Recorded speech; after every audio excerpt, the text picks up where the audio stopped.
Let us close our eyes and go to God in prayer. Father, it's us again. Father, we come to this place.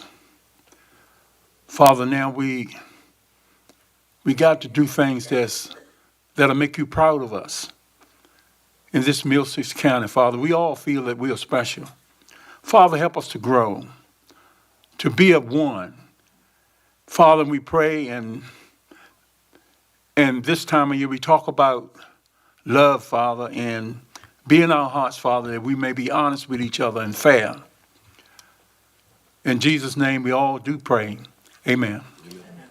Thank you, Mr. Williams. Ms. Hammond? She not here? I'm right here. Oh. Well, you're not in your usual spot. I know it. Would you lead us in the pledge, please? Yes. I pledge allegiance to the flag of the United States of America and to the republic for which it stands, one nation, under God, indivisible, with liberty and justice for all.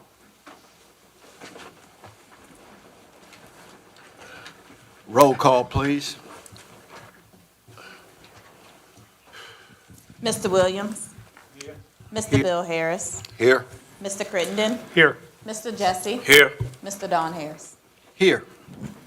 All right. Welcome everybody that's in the gallery today. Must be some important stuff going on, so thank y'all for being here.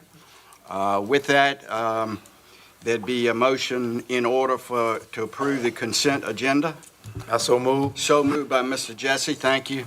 Second. Second by Mr. Crittenden.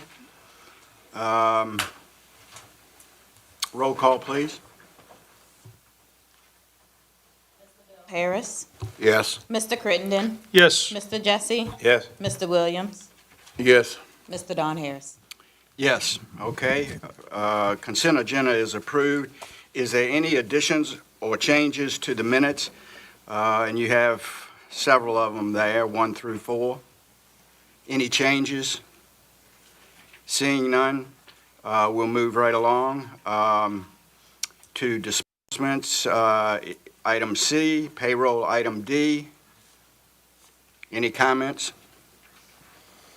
Seeing none, I'll move to item E, and that's a recognition award for Mr. Glenn Nix in his retirement.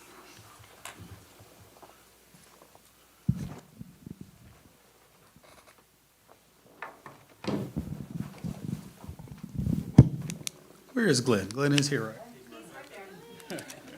All right, Come on up, Glenn. Mr. Chairman, I just want to take a minute to say thank you for 19 years of service to Middlesex County. That's how long Glenn's been here. That's a long time to dedicate to one community, and it really says something about your commitment and your character. Over the years, you've been someone we could rely on, steady, knowledgeable, and always willing to help. A lot of the work you've done may not always have been front and center, but it's made a real difference in how this organization functions day to day. I know our old county administrator, Charlie Culley, used to call him Special Forces, Swiss Army knife. He kind of has leaned in on many different aspects of the county. You've probably noticed within the last year, he's added a lot of value to our maintenance staff. He's leaned in on that function and done great work there as well. Been through a lot of different projects, a lot of different priorities, and a lot of different people. And through it all, he's been a constant. That kind of institutional knowledge and dependability matters more than people sometimes realize. So Glenn, thank you for your time, effort, and professionalism that you give in this county. You've left a mark here, and you should be proud of that. And I will say, Glenn and I have been here almost the same amount of time, so we've kind of grown up here in the county, and I appreciate not only his commitment to the county, but also his friendship. So with that, I would like to present you.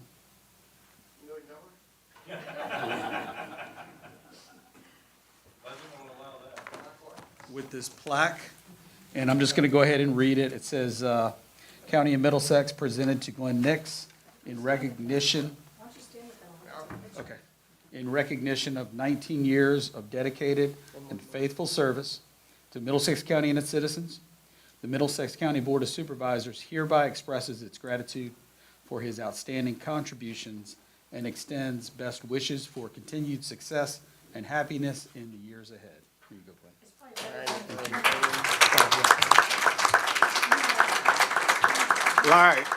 Larry, would you like a picture of them Okay, let's do the picture, please.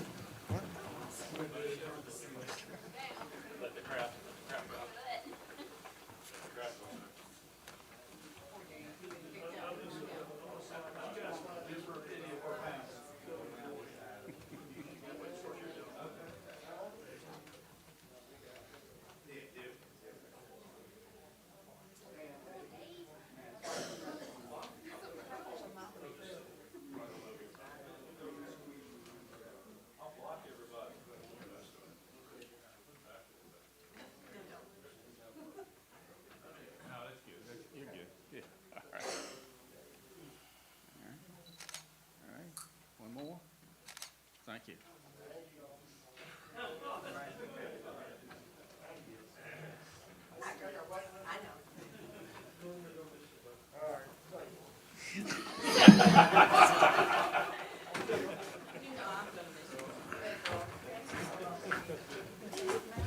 Thank you, Glenn, for being here. I know that was a little chore to try to get you away from what you do for the county, but thank you for being here, and we appreciate you. Mr. Harris? Thank you, sir. If I may.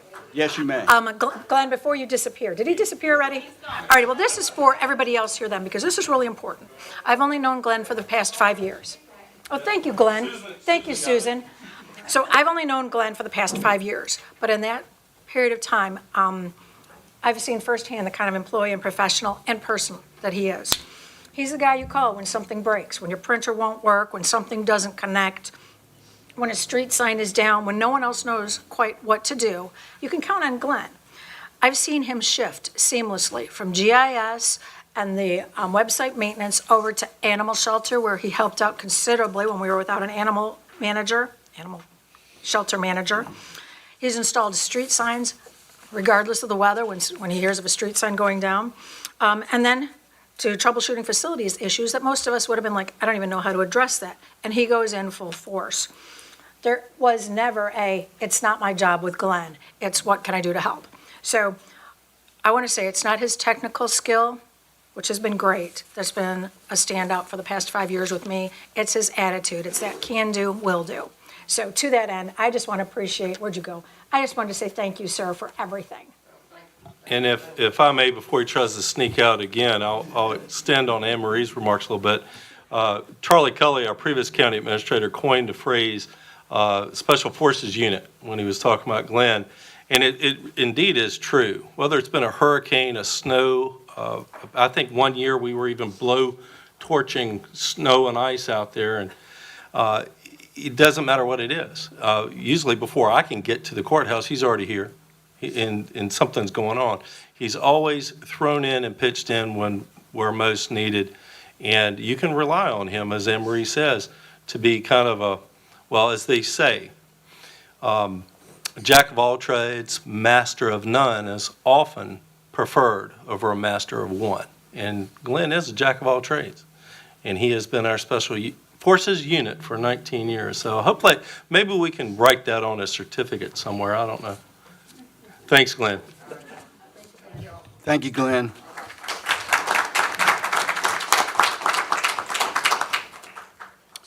Okay.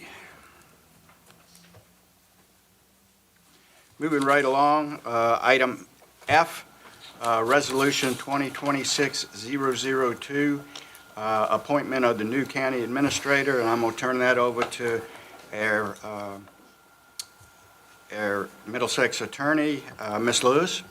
Thank you, Mr. Chairman. It is my pleasure and honor to read this resolution and to have prepared it. After I read the resolution, I will discuss the procedural process. So before you, gentlemen, is Resolution R 2026-002. This is a resolution appointing Kevin E. Gentry as County Administrator for Middlesex County and as Clerk for the Middlesex County Board of Supervisors, and to authorize the Chairman to execute an employment agreement.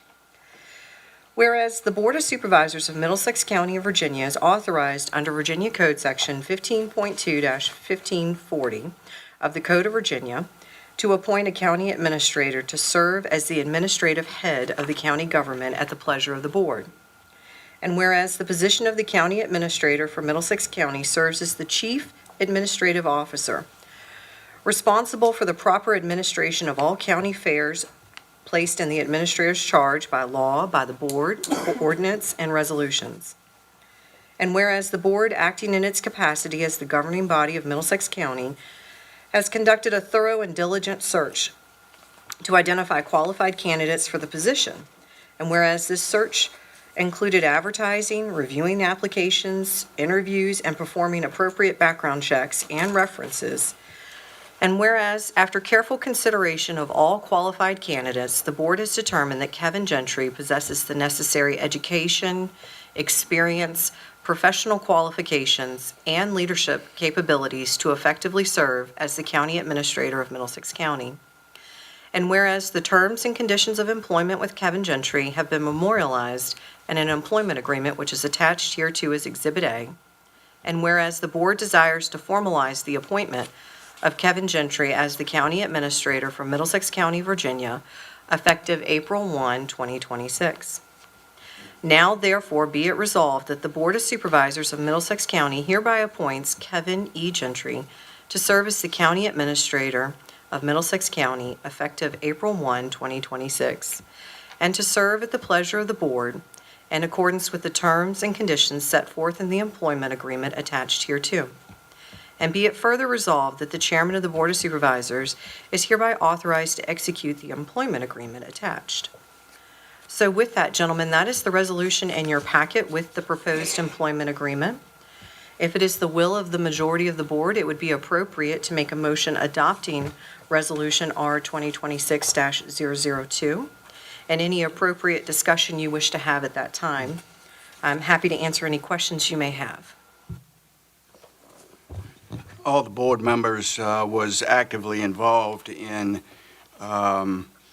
discussions, contract, et cetera, so y'all all well aware of that. Is there any other additional questions or discussion that needs to take place? I'd like to say that however the vote goes tonight, the most important thing is all five of us back the new county administrator and support them to make them successful. For Middlesex to be successful, we need to have a successful county administrator, and I think it's up to all five of us to make sure and give Kevin what he needs to be able to make Middlesex move forward. Thank you. A motion would be in order to accept the resolution as presented by the county attorney. I'll make a motion that we accept the resolution R 2026-002. Thank you, Mr. Jesse, I appreciate that.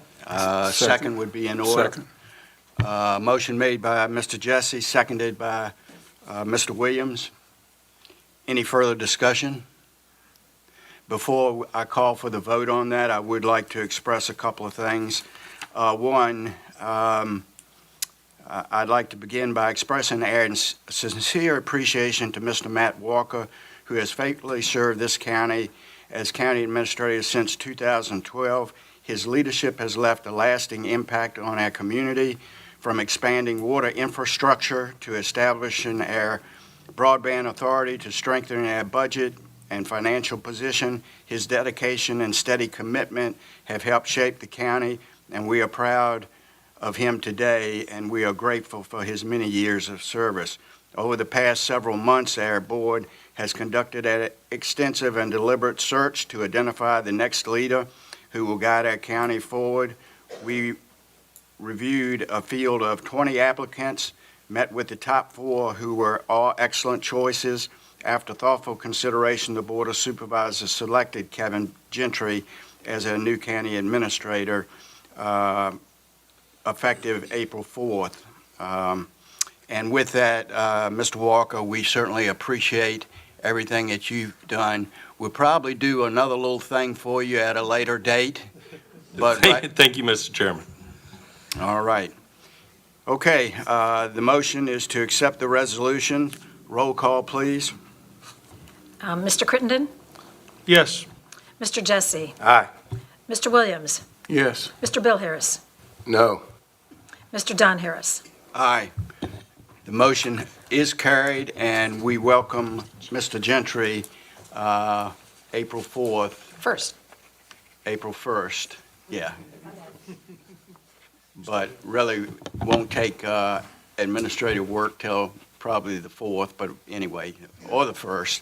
Anyway, It's not lost on me that that's April Fool's Day, but anyway, and again, we welcome you as the current IT director. He has held for 19, almost 20 years.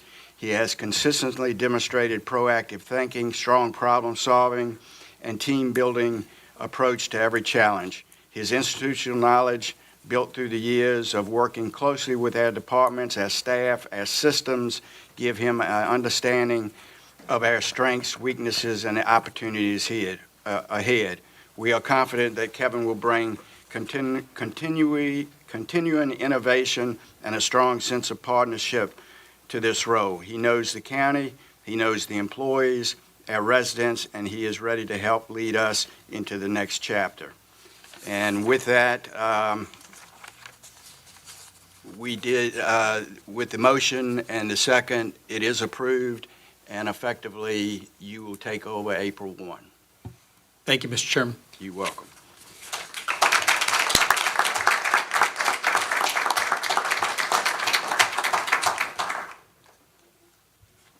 All right, cool. We do need a picture, Larry.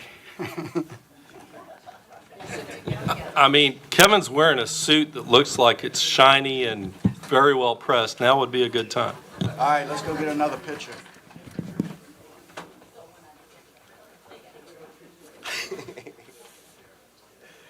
I don't know why you dress so nice. You knew a lot of pictures.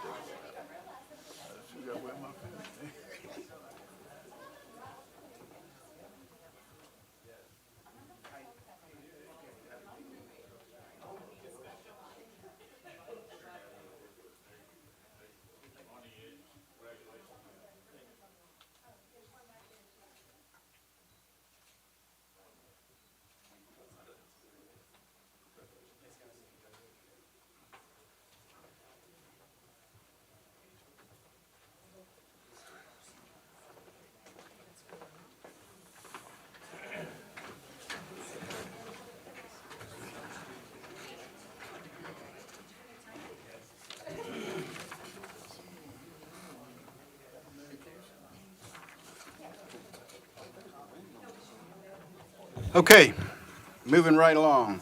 I'm going to open the floor for any public comments. Okay, I have two individuals that have signed up for public comments. Up first is Kathy Vesley of Urbana for Bay Aging.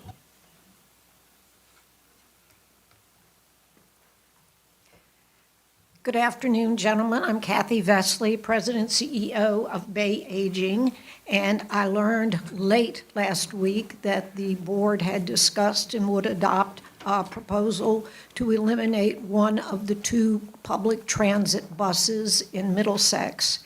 To say it was disappointing news is an understatement. When you look at the bus, one bus will deliver 4 to 5,000 rides per year. Over 70% are to work. So therefore, not embracing public transit is really a vote against economic development because these people need the bus to get to work. And then as I've thought a little more about it, in addition, when you're voting no to a second bus in Middlesex, I think it's important to think of another way that the bus is used, and that is a great deal of rides go to health care. This is the only way you can get to your doctor or the therapies you need. And so really voting no to a bus is voting no to public health care. So I just wanted to share those thoughts, but the CFO is with us today, and he has prepared more data for you. I just wanted to say, as a citizen, not so much as even the CEO of Bay Aging, but as a citizen of Middlesex, I would like you to reconsider that position. Thank you. Thank you.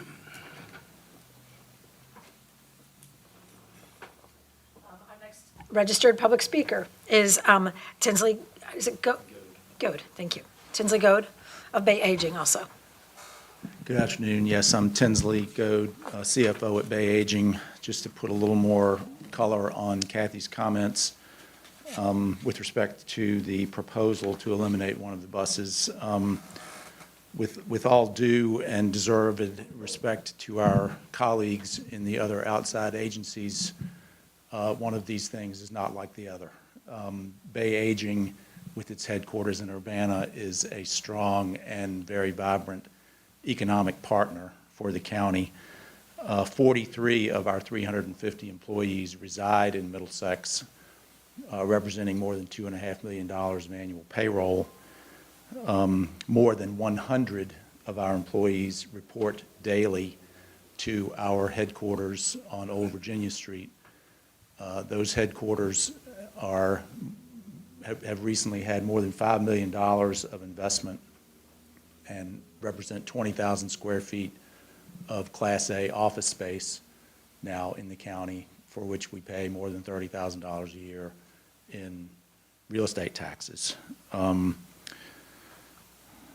The elimination of a bus would effectively reduce the county's budget by $47,000 approximately, but that would result in a decrease in the matching funds for the county for this service of more than $140,000 in state and federal money.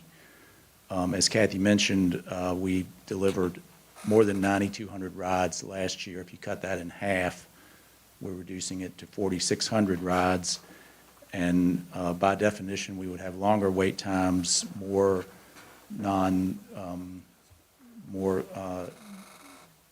instances where we would not be able to serve because of scheduling. And restoring full investment in Middlesex County's workforce, local business, and overall quality of life is something I think you should carefully consider. And finally, as part of the economic package that we bring and the economic partnership that we bring to the county, we're also continuing to work on the workforce housing development in Raleigh Park, as I'm sure you all are well aware. And we have devoted hundreds of hours of staff time that have not been compensated that we are devoting to the county. And while this is taking some time, we are still working on putting that financing package together, and we expect that to come to fruition at some point in the future. So these are just things to consider as you consider the proposal, and we hope that you will restore funding for both buses in the next fiscal year. Thank you. Thank you, sir. I don't have any more registered public speakers, but I see I've got one.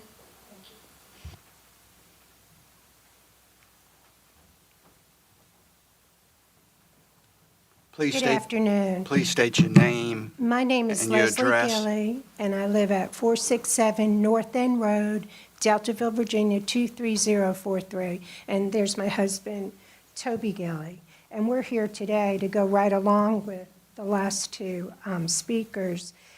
Our son, Thomas Edward Gilley IV, lives in Deltaville at Fishing Bay Estates, which is an apartment complex for people with disabilities and different needs. A lot of elderly people live there. He's 37 years old, and he's on the autism spectrum with pretty significant autism. I'm the stepmom. I met Thomas when he was 9 years old, and he's 37 now.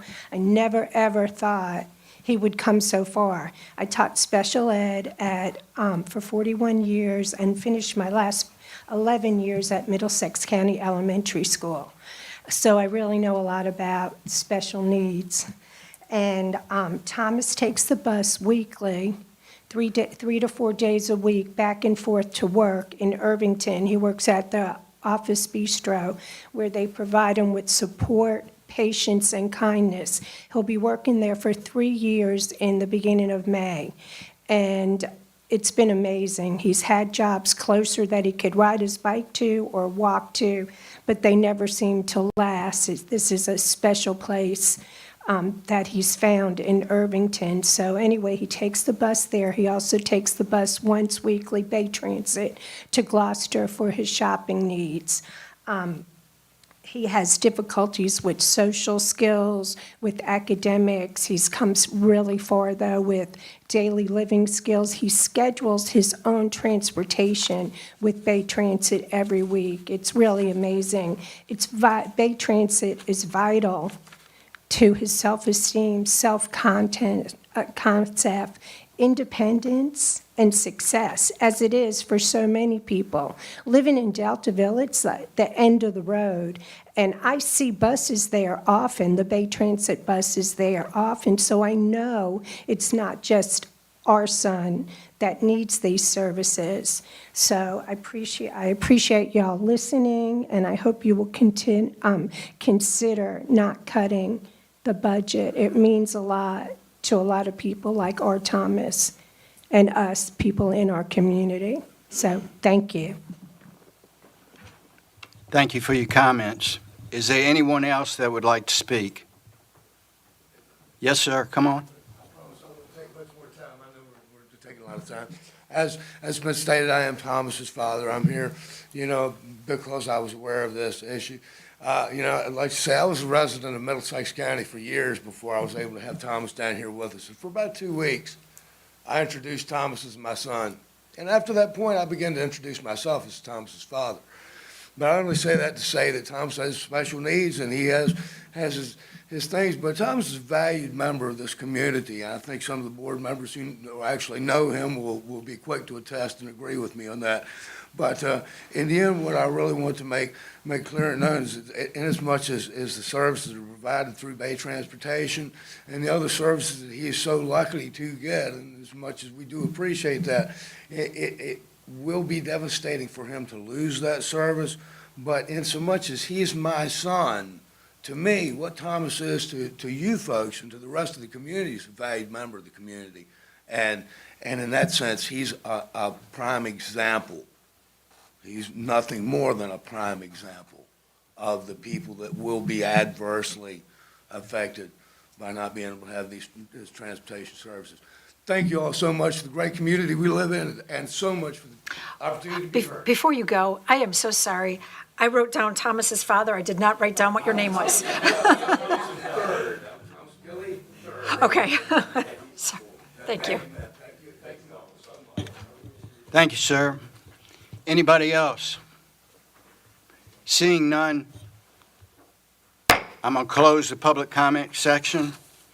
And before we move on, I'll just make a brief statement. Thank you for coming here. It helps us put a face to the usage that we're talking about. It is not an easy thing for us when we get to budget time. There's a lot of people that ask for a lot, and we try to do our best to accommodate them to a point where we don't have particularly to have to raise taxes to be able to do that. So that's the struggle that we have. That's the first pass on the budget. There'll be some more discussions on it, on every department that, by the way, was looked at very closely and very tightly. I don't know of any part of our budget that did not get some sort of cut initially on the first pass. But we will look at that. Thank you for coming and speaking, and we'll do the best we can. All right, moving right along. Constitutional Offices, Treasurer's Report, page 5761. But I would like Ms. Wright to come up to the podium, please.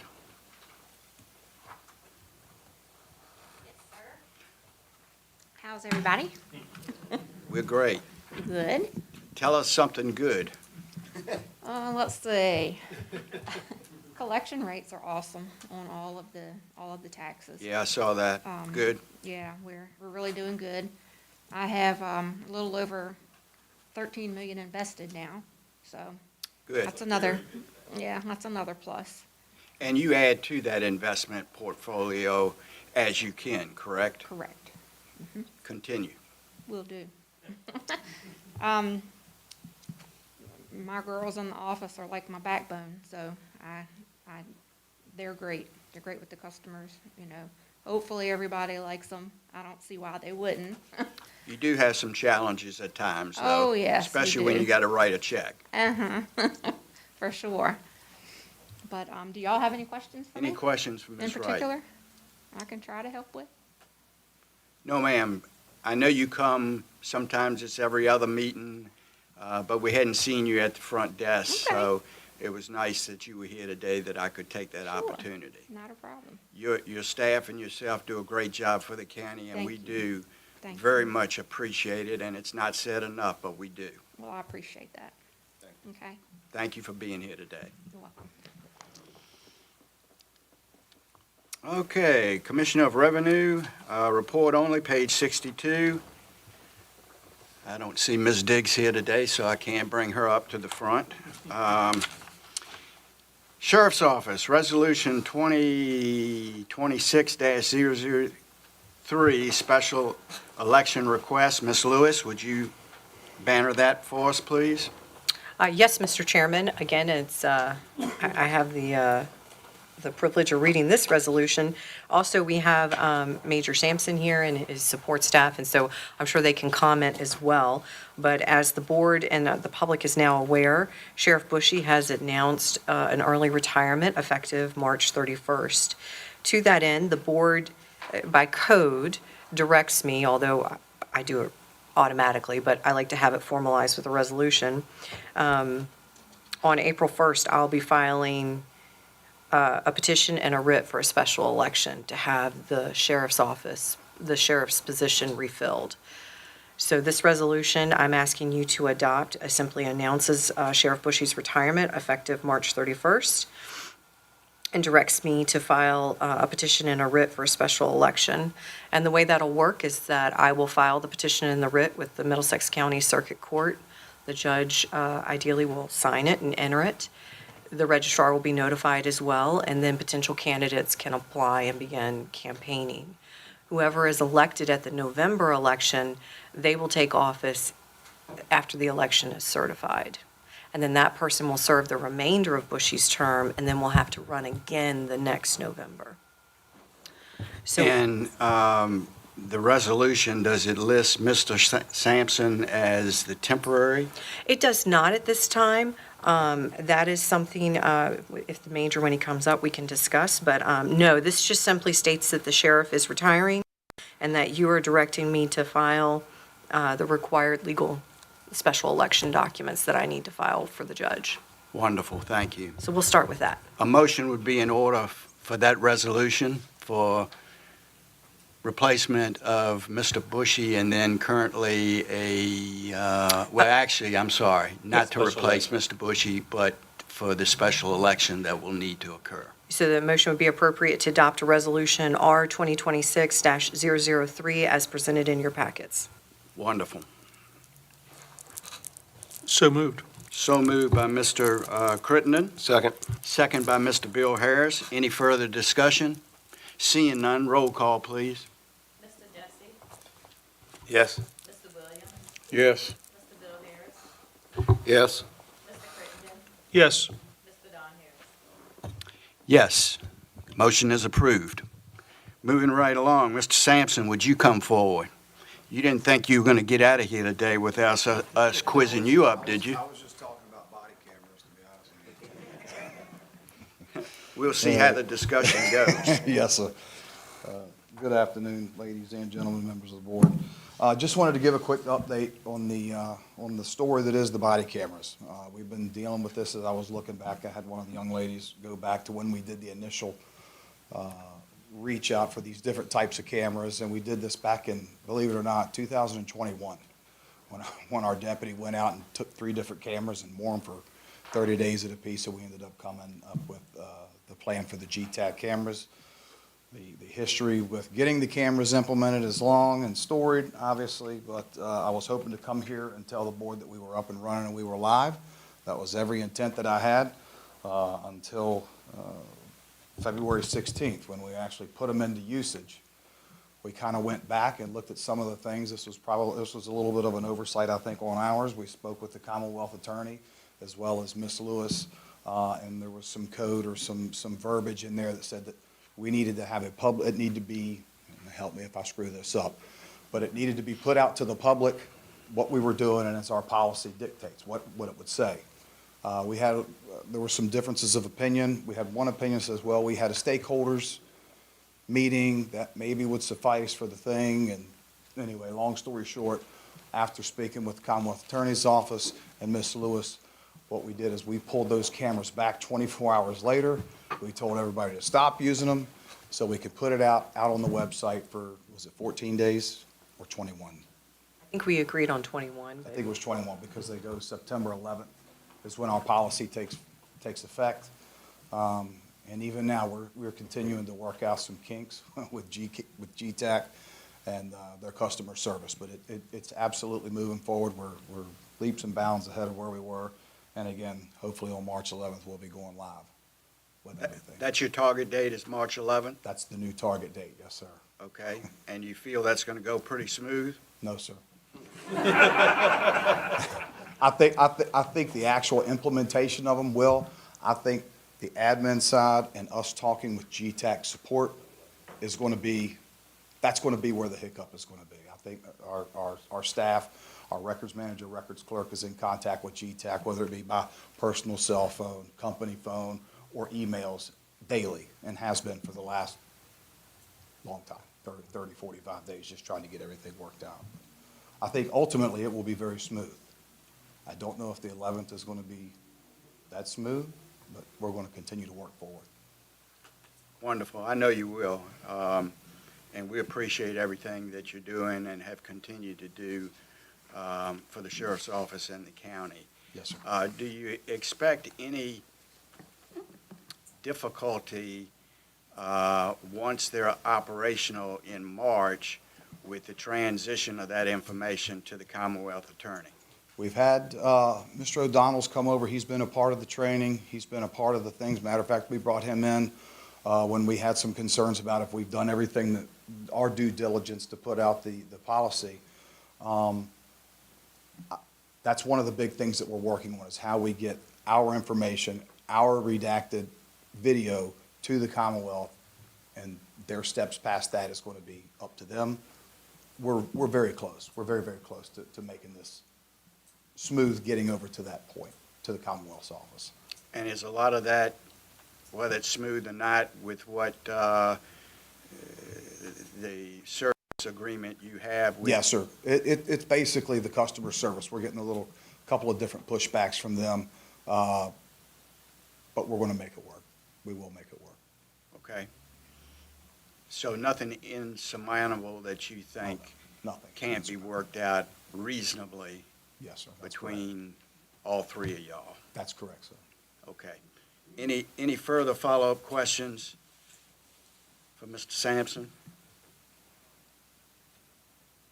Well, I don't see you sweating so bad. I'm so not that- sweating yet. that- I feel pretty dry. Well, please keep us informed, and I know you will, about the progress of the project, please. Yes, sir, absolutely. And if there were any technical questions that you would have had, I don't know how technical you want to get with them, but I did bring our records manager, records clerk here, because they're the ones that are super into the weeds with all this, and I don't know how they do what they do. Mickey, you want to introduce your staff? Yes, it's Jamie Birch and Kara Riley. I apologize, I'm sorry. And they've done a phenomenal job with this. They've done a phenomenal job with all this, and if it wasn't for them, we just wouldn't be here. I'm not sure we necessarily know the correct questions when you get down in the weeds. I'm sure. Me But neither. if we do find one, we'll certainly pass that along to you Please guys. feel free to reach out. I think Absolutely. we'll be good with whatever occurs as long as you don't come back and tell us we need No more additional money. funds. No more money. We got all the money we need. Wonderful. And we're on the same page. As far as body cameras, that is. Yes, sir. That's my first job. All right. Thank you, sir, for Thank you being very here much. today. We appreciate it. Okay. Agency and staff reports. VDOT is a report only on page 64, 65. Do we need to invite VDOT to our next board meeting for any type of update? Guys? Reggie?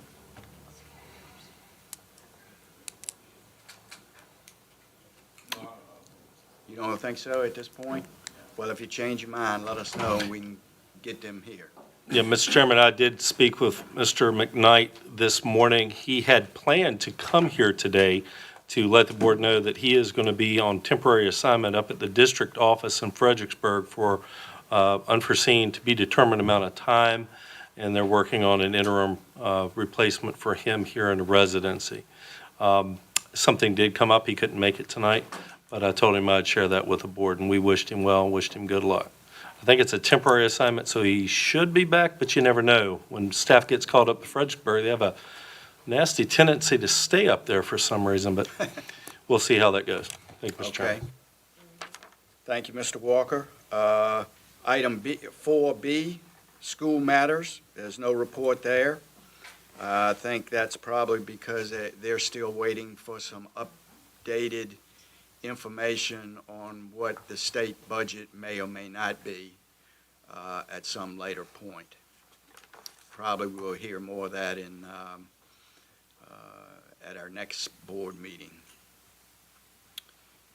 Social services is a report only, same thing with them. The state budget hadn't been completely approved, and there's some things flying around of may be added, may not, so we're still on a hold to find out how that's going to affect social services and how it's going to affect our board decisions on funding. Item D, enterprise fleet management. Lease vehicle program presentation. Morgan Alexander, are you here? Morgan Anderson. I'm sorry, what? Yes, and you all actually had requested that she come give you an update as to where we are with our enterprise lease program. So again, I'd like to introduce at this time Morgan. Thank you so much. Good afternoon, Mr. Chairman and Board. Thank you so much for having me and requesting this meeting. I appreciate you calling me Morgan Alexander. That's probably the nicest name outside of my regular name that I've been called. So thank you very much. Anderson, my bad. That's okay. You know, I've changed quite a few names recently. I got married since I partnered with Middlesex County, so had a child. So you guys have been on a journey with me. So. Okay, wonderful. I Continue. want to talk today about a couple of things. So enterprise fleet program. So the county today currently has majority of the police vehicles, so the patrol vehicles that are fully upfitted, going out into the field with us. We have some Nissan Rogues, some Mavericks, and we are looking at potentially doing more vehicles in the future. The question came up, and this is coming up very commonly in government, is does this make sense? And there's a few reasons why it makes sense. I'm going to talk through what we do with government partners today. I partner with about 40 of our localities across the Commonwealth. My territory goes the easiest way, coast to coast of Virginia. We stop at Fredericksburg, and then we cover, like I said, all the way out to Tazewell County to Virginia Beach.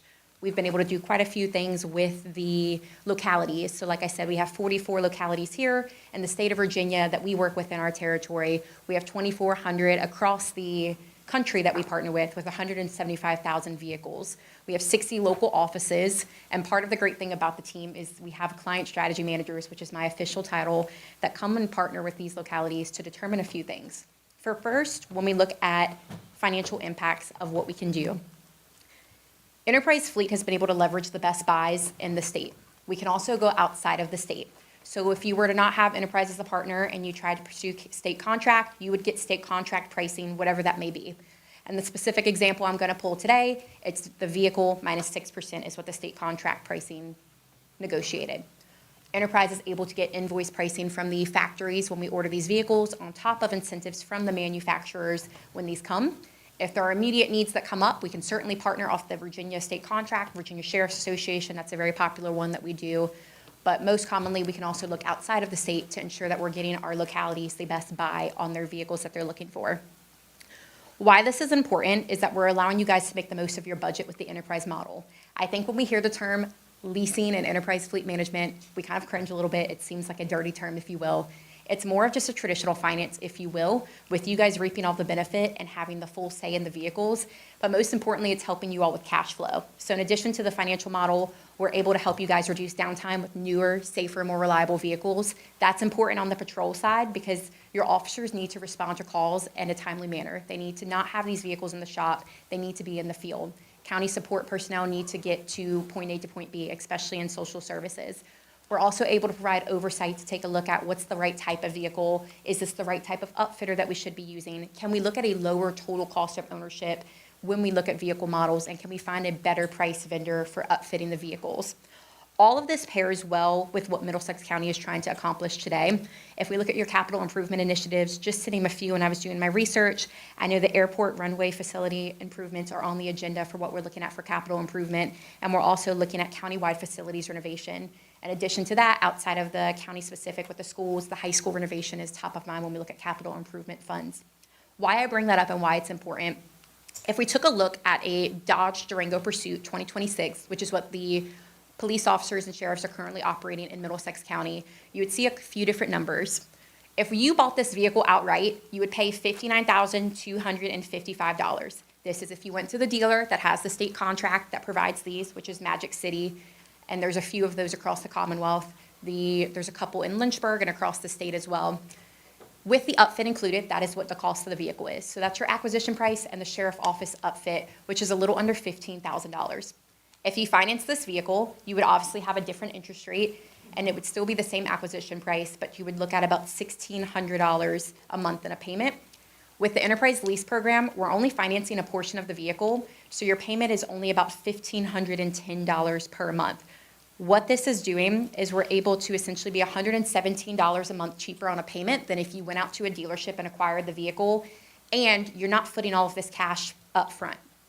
If we took a look at the last slide here, this Dodge Durango Pursuit, all in year one cost is about $18,000. This is the cost of the vehicle, fully upfitted, turnkey ready when it's delivered to the police officers in the field.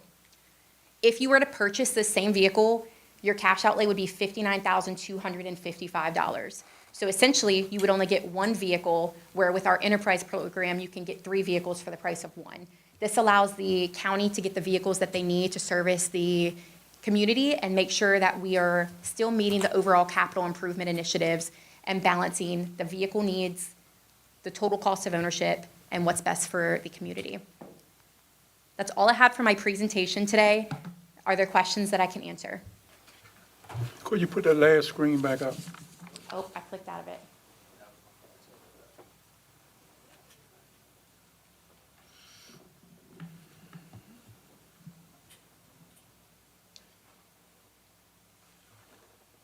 The vehicle you used here, how many years does it usually last in your model here? How many years does that vehicle typically last in your experience?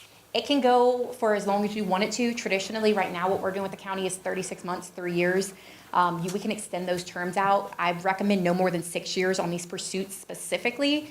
With our contract, you have the right to extend the contract out as many years as you want, but traditionally after 6 years with the mileage patterns and the wear and tear, when you factor in idle time that these vehicles are seeing, it's not the most financially smart decision to hold these past that point.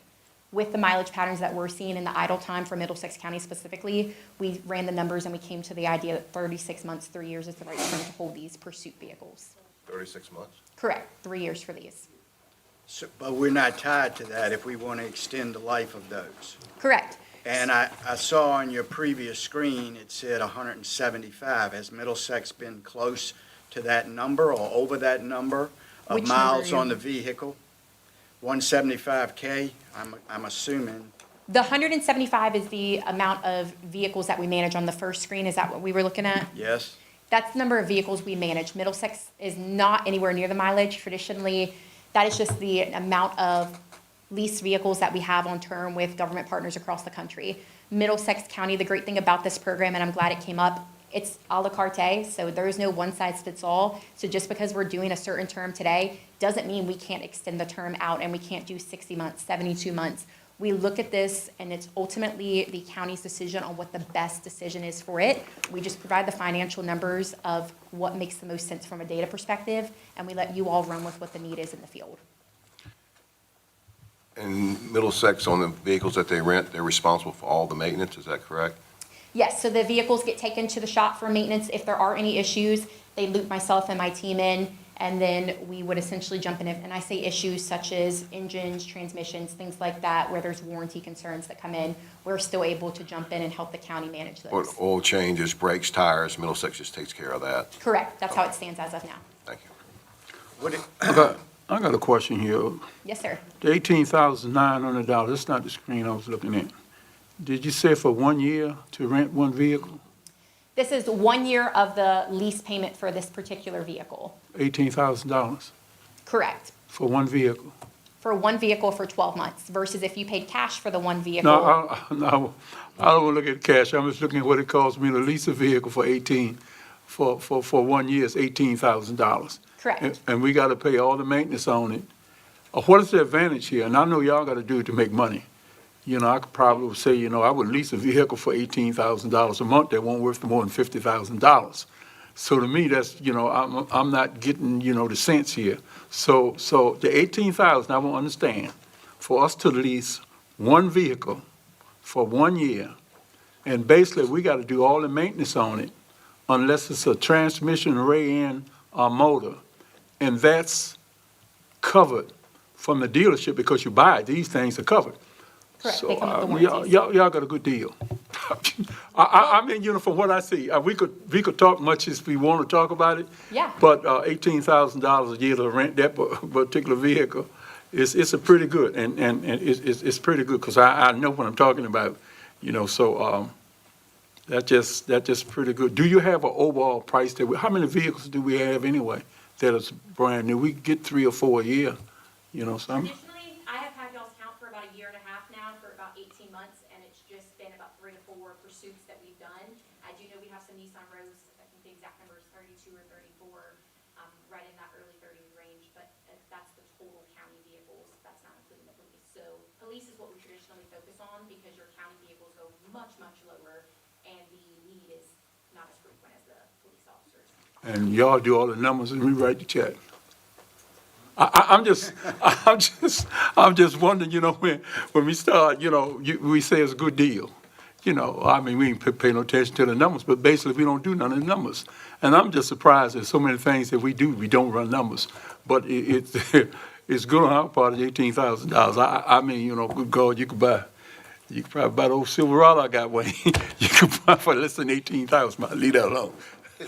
You say after 3 years, you have an average of how many miles would be on those cars after 3 years?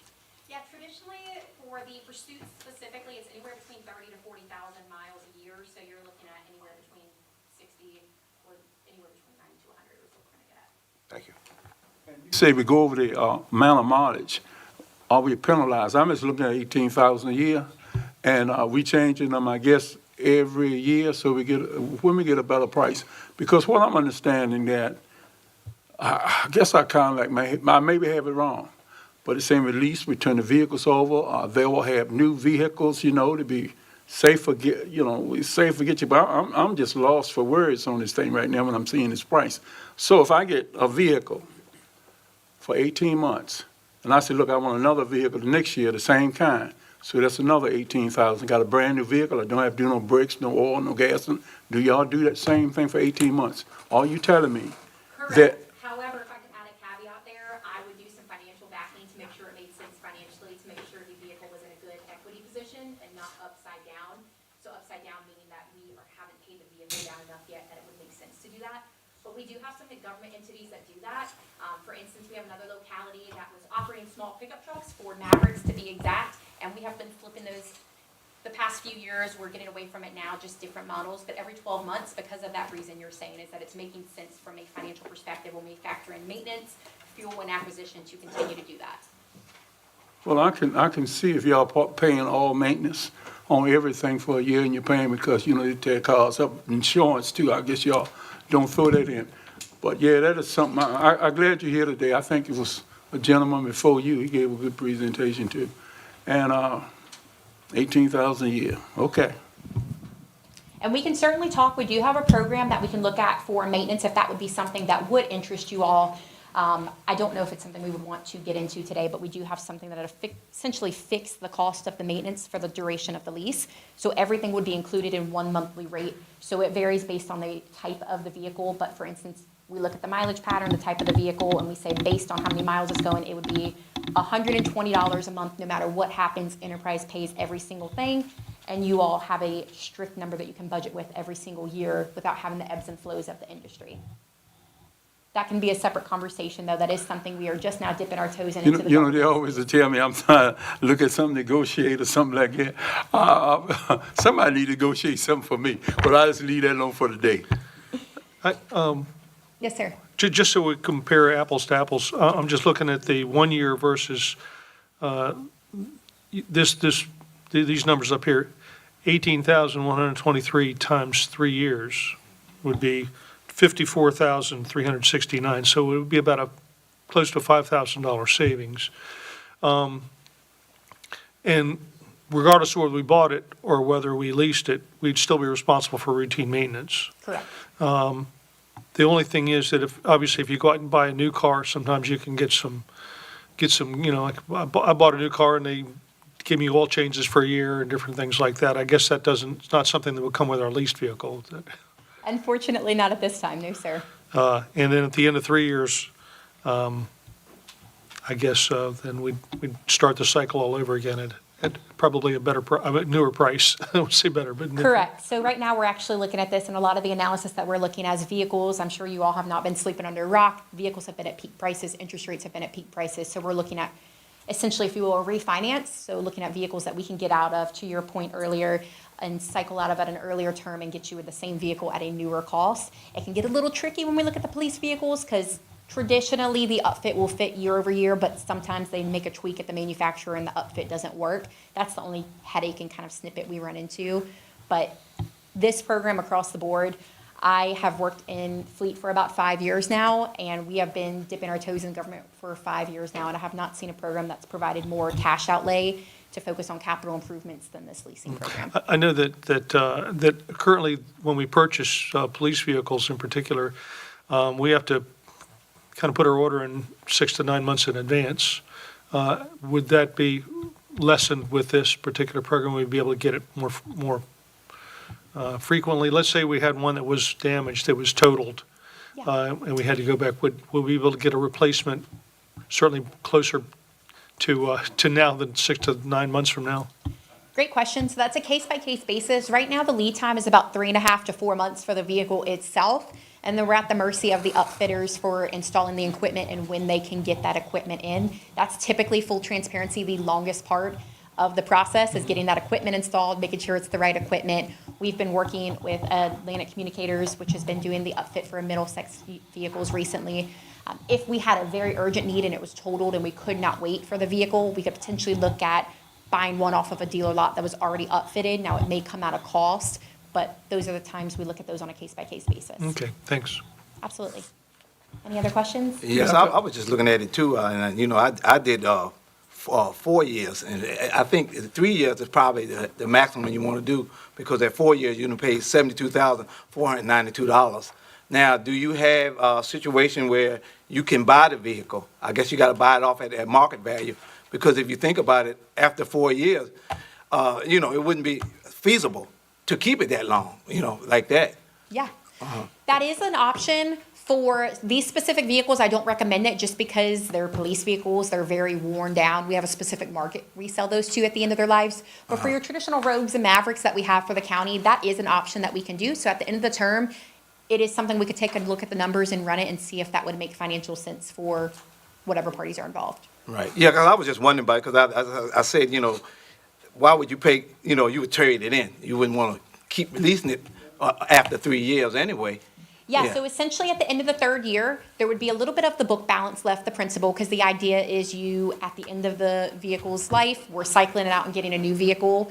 But if you wanted to extend it out, we would just extend the term a little bit, and you would have a small monthly payment, and we could extend it out for as many months as we needed to. It's traditionally 12 months is what we do to expedite it so that it's paid off. Mm-hmm. Matt, you got any questions on that, on leasing stuff? When we looked at it years ago, it seemed like a great opportunity for us to replace a lot of different vehicles that really needed replacing. I remember when we first started the program, we had a couple of sheriff's vehicles that had, I think, over 200, 300,000 miles on. And this was a great opportunity for us to replace a nice swath of those vehicles and keep them replaced. And one of the things that really impressed me and several other board members at the time was the ability to lease these, get them in a program, and then sell them. I think it was the Maverick at that point in time that we would have sold it after the 3-year term and pretty much get our money back out of it. Correct. That sounds odd, but it was amazing to us. And it proved the concept that sometimes you don't want to hang on to a vehicle for 10 years. Sometimes you want to get, let it go back in 3, 4 and get your money back out of it if you can, or buy it and transfer it back in. But it was a great opportunity for us to, replace a lot of the fleet. And I think as a result, the social services, the general admin, and the sheriff's office now has a stronger fleet. So, there you go. I was Thank glad you did, because, you can't remember all the things in history, but, you kind of look at all the options that you have like that, and I can remember some of that, but Yeah. that's what we pay Matt the big bucks for. I remember a little bit about that too, and it was a different deal altogether. It's not the same thing you're offering us now. It's not the same deal. And what I'm saying is that we got to look at the numbers. It's not the same deal. I mean, we can look at the 60,000 and the 18 and all that, but you're right about purchasing these vehicles. This is not the same thing. I mean, you might invite somebody to your house the first time, right? And once you get them in your house, they start throwing anything at you that they can get, okay? And you come back because you don't check nothing. Then you're wondering where your money is at.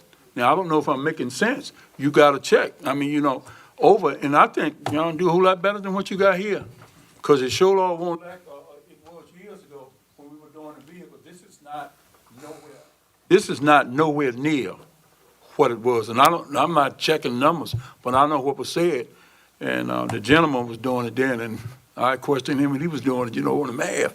So that's my thing. I got just for where I want to be at on this.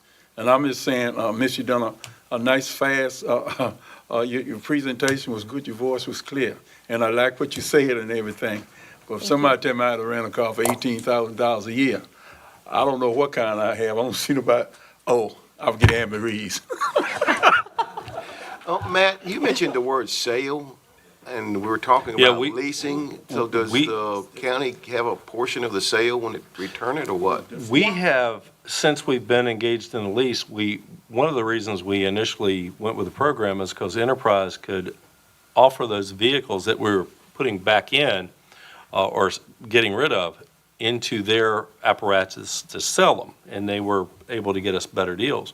Having said that, though, we've gotten, Sarah and Anne Marie have done a really good job learning a little bit and getting more involved with gov deals, and we've been, we price it both ways, and if we can get a better deal selling a vehicle through gov deals, that's what we do. We try to get the most money we can out of it. So we rent the vehicle for 3 years and then it's ours? Well, you can buy the vehicle at the end of the 3-year term, and then you own it.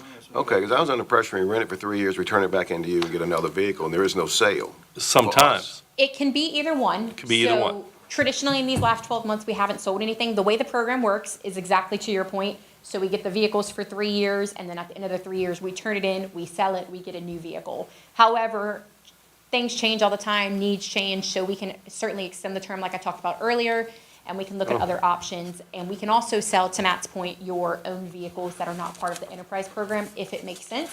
Anytime a number is given to me, I can go to our team and see if it financially makes sense for us to sell it or if gov deals. Okay, I think there is one more number there. What do you typically sell those vehicles for once we turn them back in? Is that something you can find out for us if you don't know tonight? Yeah, great question. I can pull your specific data. I didn't have any for the last 12 months. I can certainly follow up with that data from the partnership beginning to now. One thing I will say is right now, Enterprise as a whole is selling about 15% above Black Book. Black Book is essentially the fleet market, similar to Kelly Blue Book. But whoever would sell the vehicle would get that same.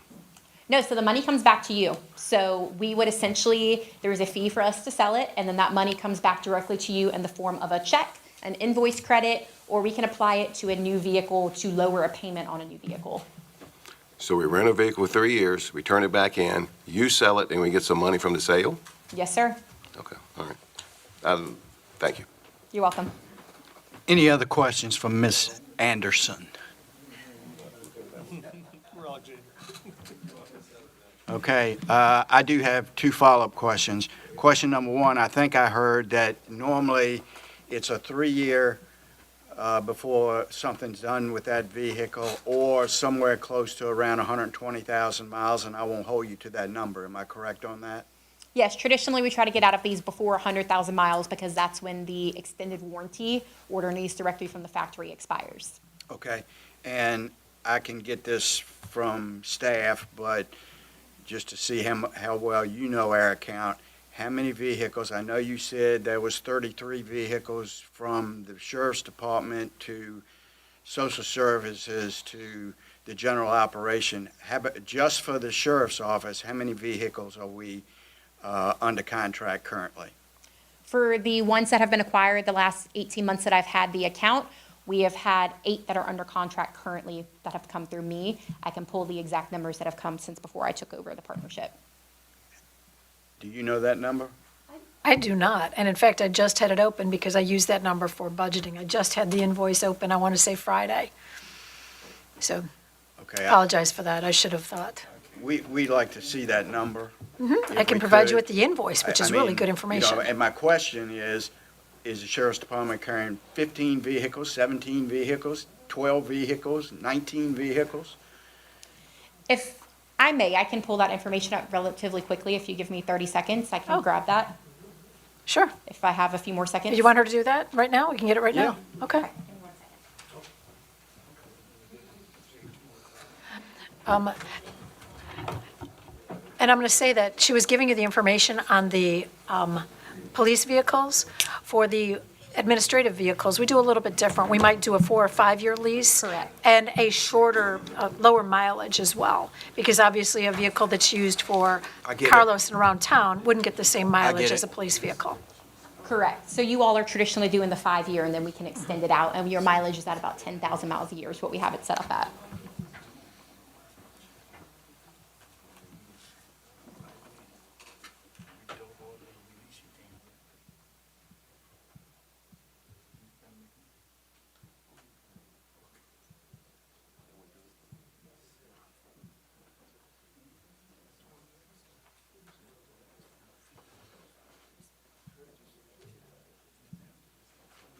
Give me just a moment, it's loading.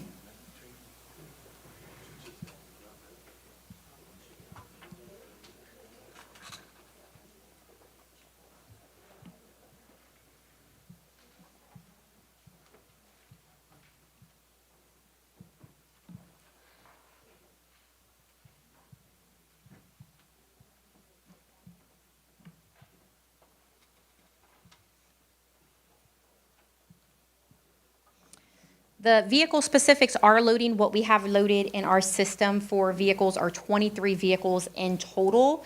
I can see model years, and I can confirm that over 50% of them are the police vehicles, but it's loading me the exact number that I can follow up on if this takes too long. Wonderful.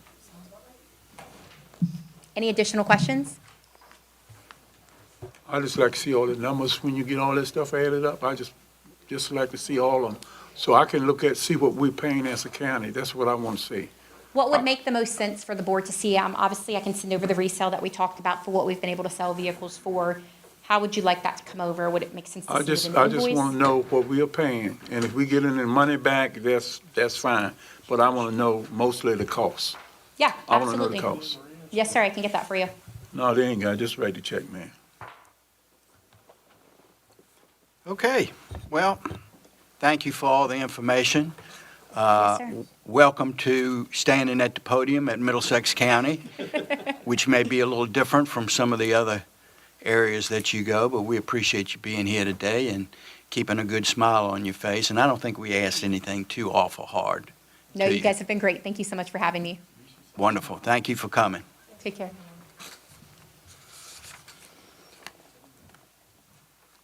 Okay, item number 4E.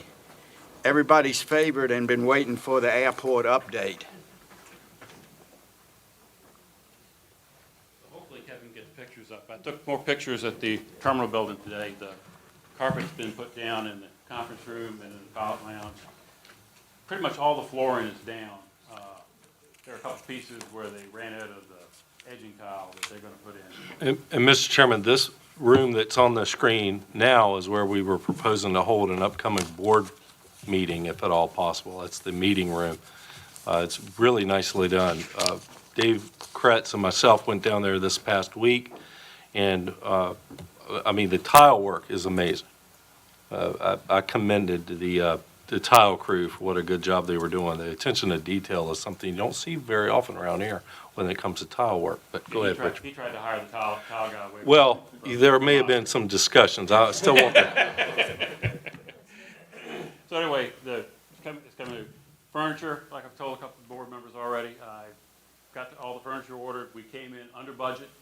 I left $56 on the table, so I spent the state's money well. Looking at 6 to 8 weeks before that will actually show up at the office. I think there's anything else. So anyway, back when I first came on the airport committee, I was looking through the Department of Aviation's website, and I found the economic impact study for the Commonwealth of Virginia for all the airports in there. And the last study was done in 2016, is that correct, Stephen? So Stephen Smiley is our airport planner, but he was also the project manager for the current Commonwealth of Virginia Aviation Impact Study that you have on your desk, and I've handed it to everybody. If you don't have one, let me know, I'll get you another one. We've got more on the back desk back there. So Stephen, I'll keep it. Thanks, Richard. Mr. Chair and the members of the board, I'm Stephen Smiley. I'm a senior planner with the Virginia Department of Aviation. Also, I am the program manager for the economic impact study for the state. Our last study was done in 2016, and we have an update cycle of every 4 years, which would have placed our original update in the year 2020. Didn't have a particularly good year that year, as you may recall 6 years ago. So we decided to hold off on updating the economic impact study until the industry, the travel industry, really recovered, which happened to be this past year.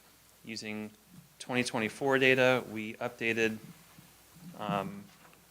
the study in 2 parts, one for commercial service using passenger data from that, and the other for general aviation. General aviation consisting of Hummel Field and the other airports in the state. We updated this in a manner that was on the ground. We had consultants go to every single airport in the state, contacting the managers, doing an in-person survey of all the tenants on the airport, all the business tenants on the airport, asking questions of employment, how much they spent on capital over the past year. The survey was sent to the tenants by the airport manager and then confirmed in person by the consultants. Then we followed up with a visitor survey that was posted at the terminal of every airport, and we had that out for about 6 to 8 months. It's a voluntary survey. We had links to SurveyMonkey that they could take throughout the year. At the commercial service airports, when you get onto the Wi-Fi, we were able to get onto the splash screen, and we had that across 7 or 8 different languages. We take the total amount of visitor spend data that we acquire from these surveys, and we look at the amount of employment and income generated on the airport.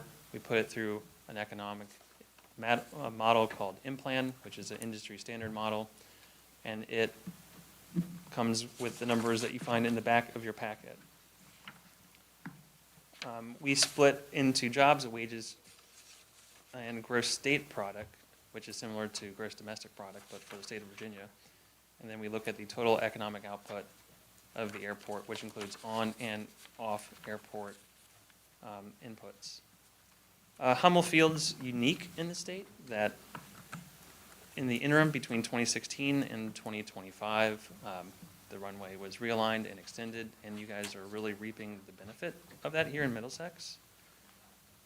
You have the benefit of having the highest increase in the entire Commonwealth of Virginia in terms of total output. From 2016 to 2025, the total output of the airport increased over 723%. That comes at minimal expense to Middlesex County. Jobs, wages, and gross state product are way up, and we expect to have a technical report to come out in early April, which should help answer more detailed questions that you guys might have. However, in the interim, I'm here if you'd like to ask any questions, I'm happy to answer. Are you staying for the closed session? I can. It'd be the first item on the closed session, so, yes, we'll hammer you a little harder in there. Okay. Any questions right now for Mr. Smiley? Okay, what else you got, Richard? That is it, sir. Okay, wonderful. Thank you. Thank you.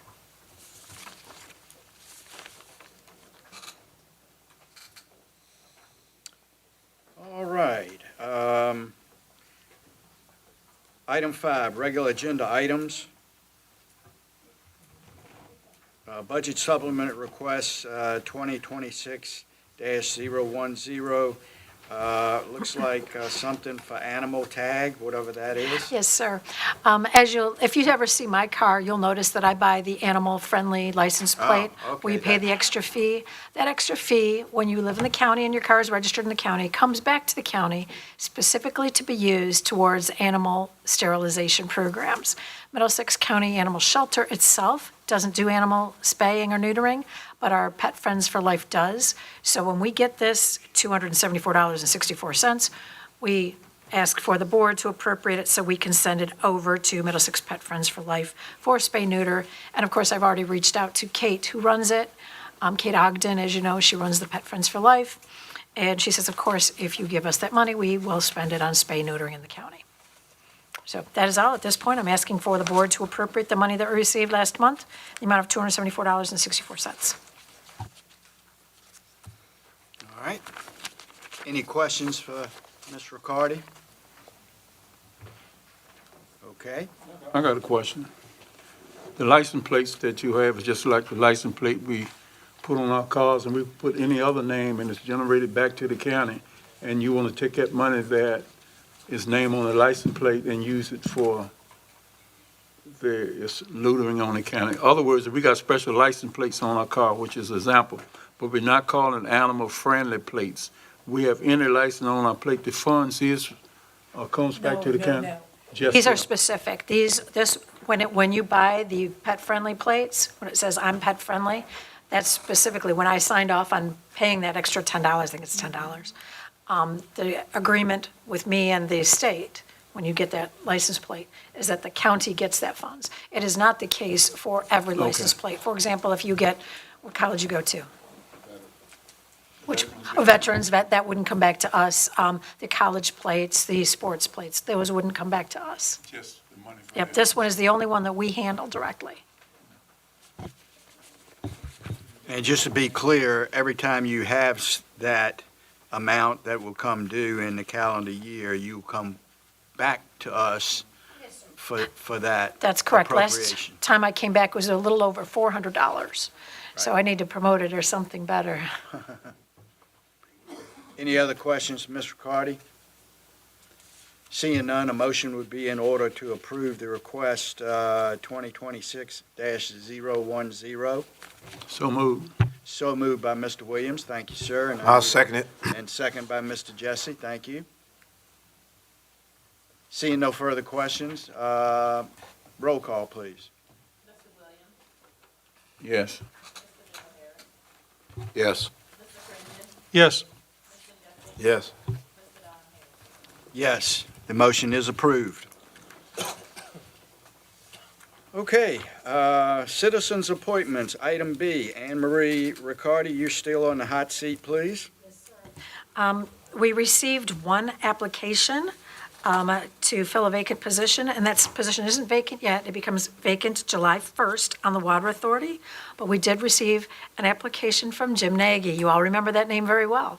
And he has requested appointment to the Water Authority effective July 1st, 2026. We saw no reason to wait. Since the position opens, we figured we'd go ahead and ask that the board go ahead and approve that for us, please. That's the only one I have. Good. I just have a question. Mr. Chambers, would you come to the podium just so I can ask it so it's on the record?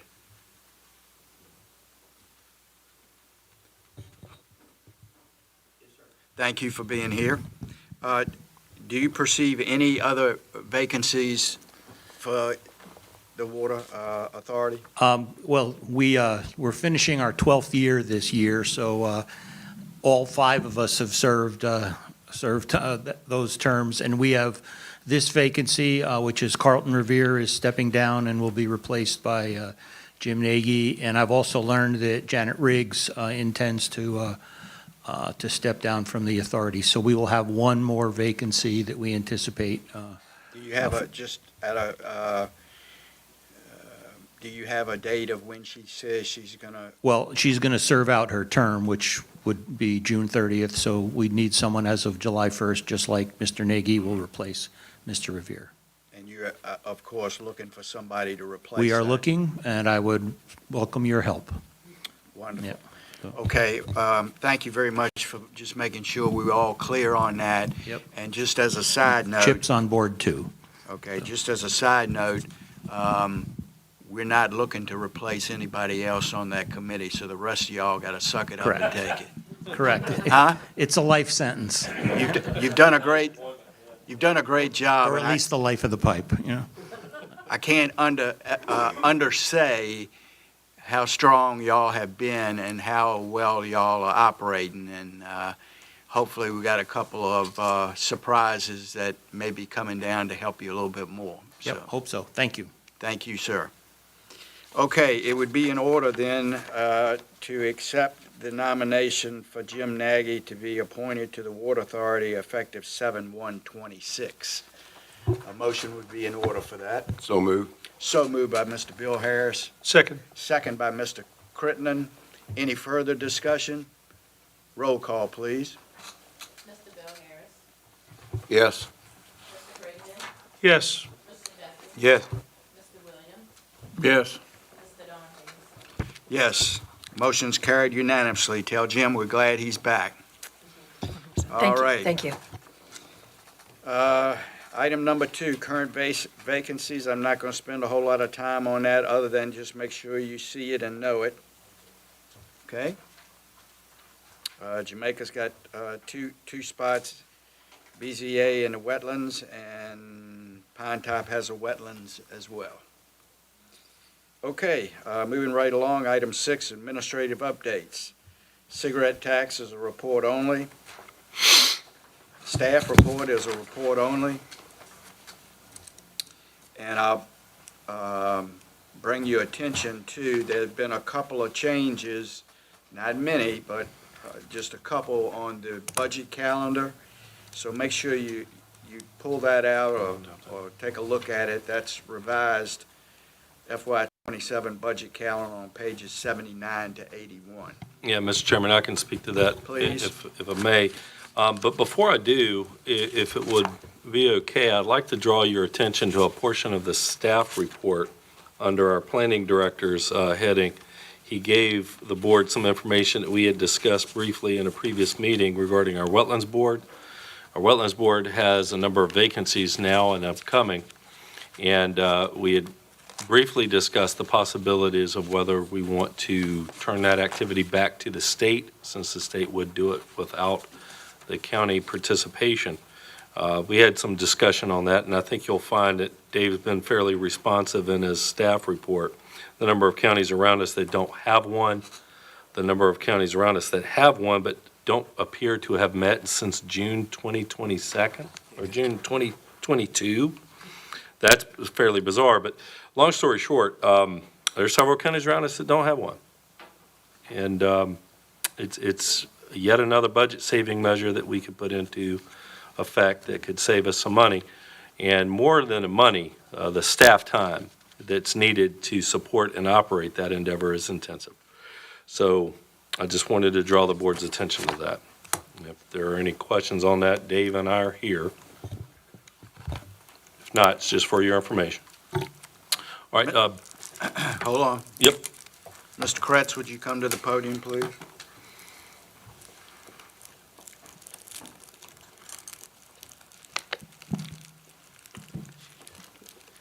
Yes, sir.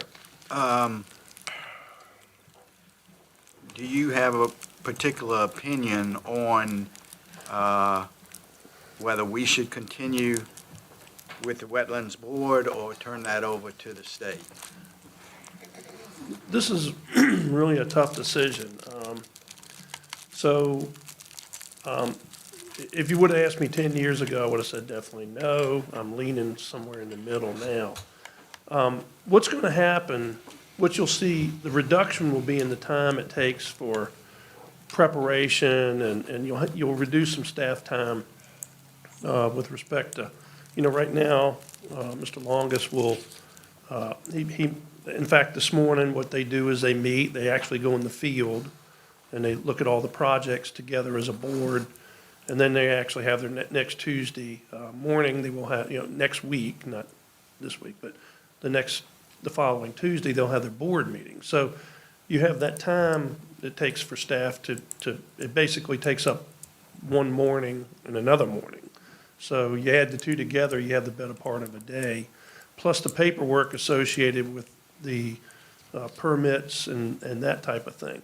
What you're still going to get, and you're still going to have some staff time required for this position, because everything that's done along the water or even upland or anything requires a submission of what they call a joint permit application. And what happens is that these are submitted to the Corps of Engineers, and they distribute it to anybody that would have an interest in it. So staff will still have some involvement in this process. It's not a total handoff. So when a project comes in, there'll still have to be the need to look at it, because some of these projects are multi-jurisdictional. You'll see some that are in VMRC jurisdiction, some that are intertidal, which would be the Wetlands Board jurisdiction, and from the intertidal, upland is the Chesapeake Bay.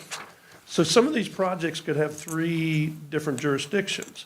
So staff's still going to have to look at these projects and make evaluations as to which jurisdiction, what do they take, what do they don't.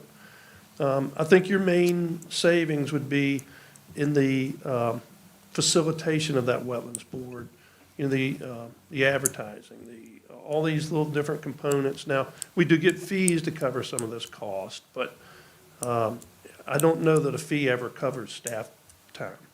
You can't recoup it all. We probably, our department has somewhat of a business model, but as best government can have, I guess it's hard to equate anything as a net saving, net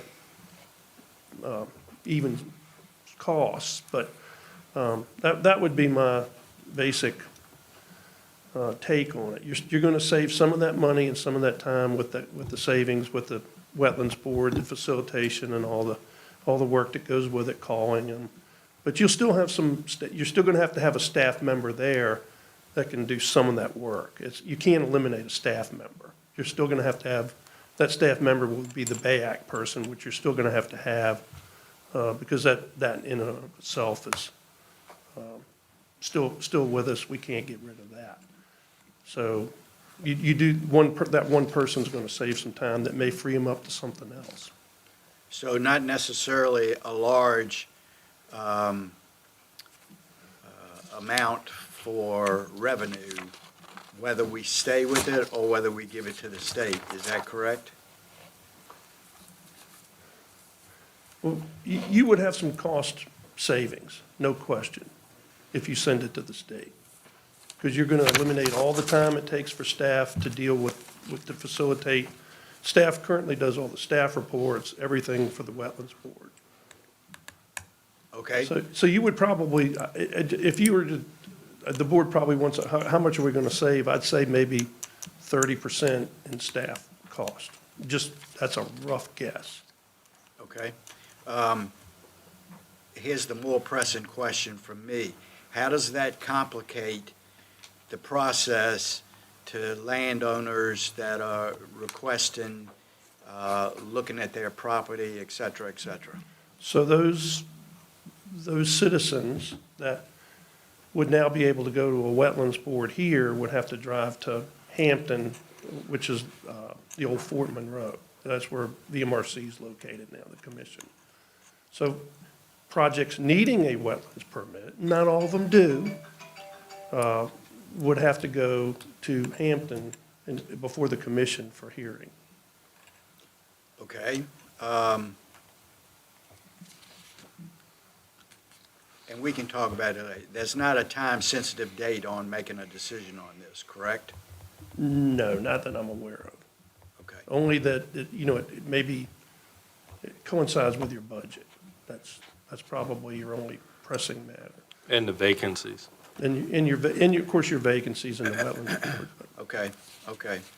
Well, and we'll think about that and talk about it. I don't want to make it, I mean, it'd be something different if we were talking about this in a county up in the, northern area, or mountains that don't have all the water that we have here.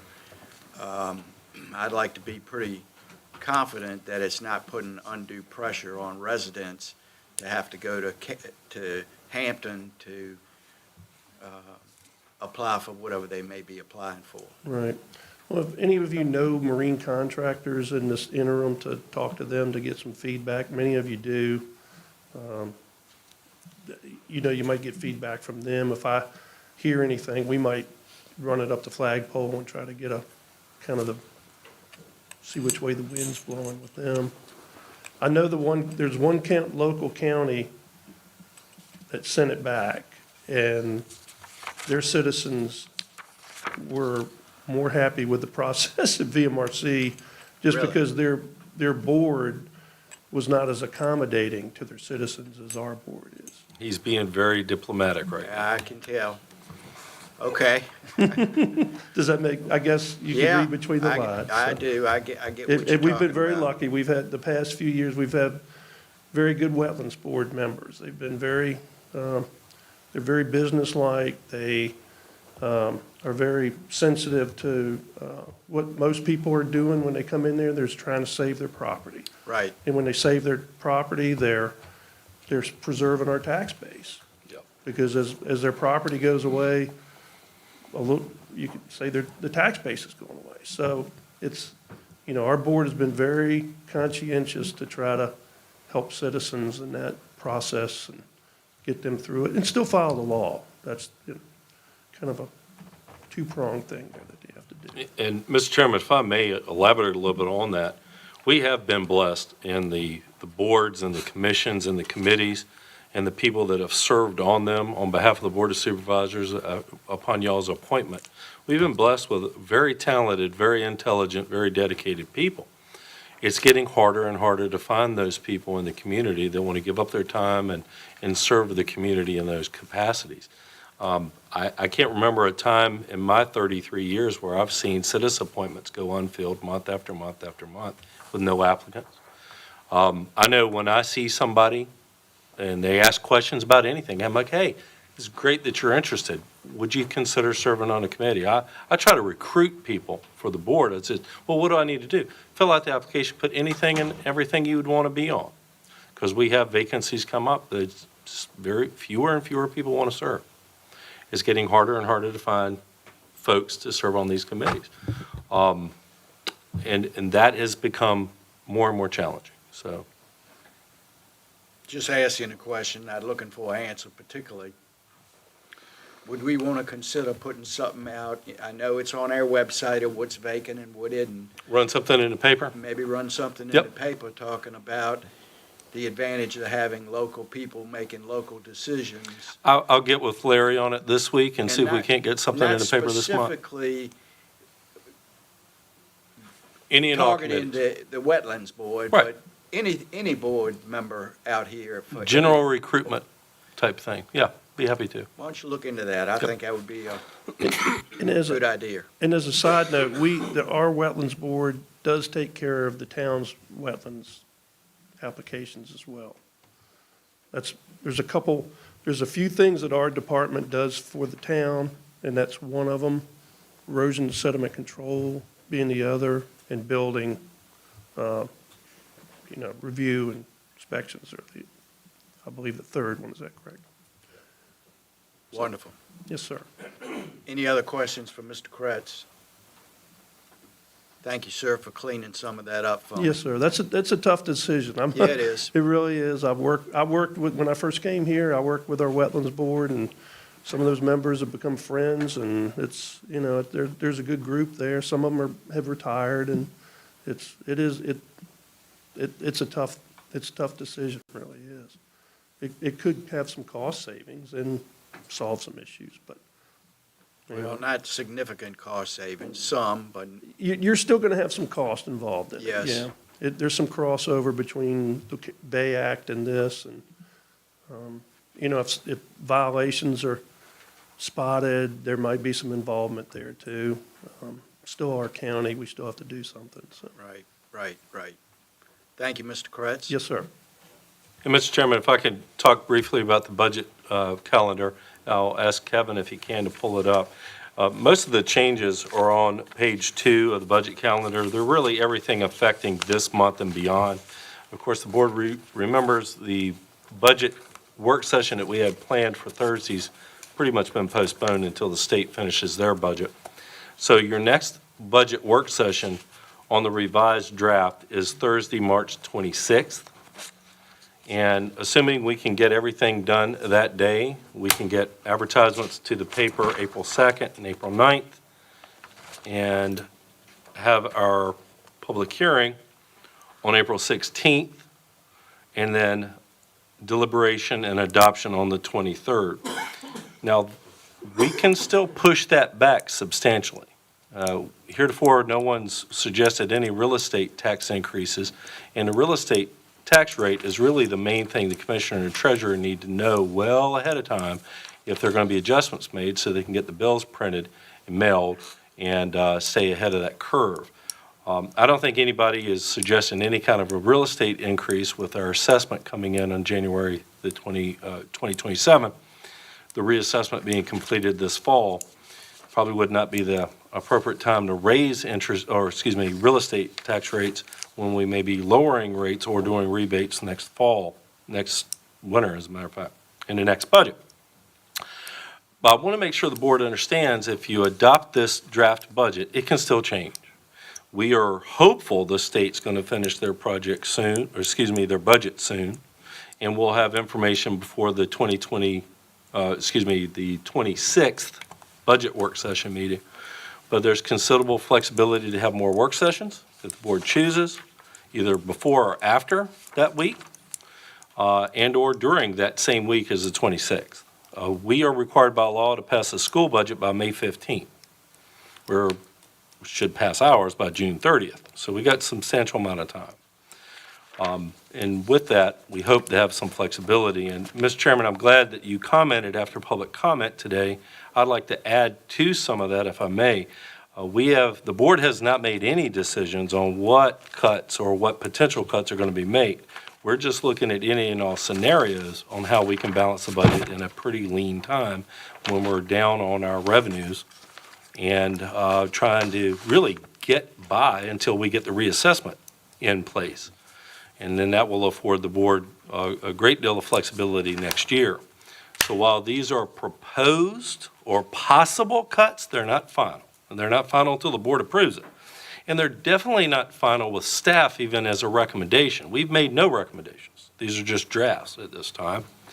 They're not going to be final from us until the state finishes their project, I want to say project. Until they finish their budget and get it signed, and we know from the state superintendent's office how much state money the schools are going to get, until we know definitively what the revenue stream is going to look like for social services, and until we hopefully have the latest tax information from the Department of Tax. So we hope to know that by the end of March. This is a more normal budget adoption schedule that we've had in years past, and there's no need to expedite it. Though I am retiring on the 31st, I promised y'all a finished budget before I got out of here, so I'm going to be here to help Kevin any way I can to finish this one, and hopefully leave him with a great budget to build on in the future. So, Mr. Chairman, that's all I had. I do think y'all need to adopt the proposed draft budget. If you see any errors, please let me know. I've had Anne-Marie look it over, but between the two of us, sometimes we don't catch everything. That's why we depend on Shanae. So. Okay. Any questions on the revised budget? Is it a problem, not a problem, what? I just have one question. If you go next Monday's school board meeting Yes, sir. has budget approval. Just curiosity, how would they do that if they don't know how much money they're going to be getting from the state or how much money they're going to get from us? They take the best estimate they can, and I think they're using the proposed governor's budget as the guide, Okay. with some adjustments that I suggested they make. So it's always a challenge. Sure, I mean, it just, I'm- I'm not running for higher office, but I can pontificate on an hour for how our budget process belongs in the colonial era, but I won't. Well, and their budget is not necessarily what our budget is. So we'll just leave it at that. Okay, wonderful. Moving right along. We do need to adopt the revised, That way we can let Larry and the media know, and the Okay. public, of course. okay? A motion would be in order to adopt the revised budget calendar. So move. So moved by Mr. Jesse. Thank you, sir. Second. Second by Mr. Bill Harris. Thank you, sir. Any further discussion? Roll call on the motion, please. Mr. Crittenden, Yes. Mr. Jesse, Yes. Mr. Williams, Yes. Mr. Bill Harris, Yes. Mr. Don Harris. Yes. Okay, the revised budget has been approved. Budget calendar, excuse me. Okay, moving right along, county attorney update. No, sir, I don't have anything outside of my staff report. Really? I mean, I was going to, but I'll, no.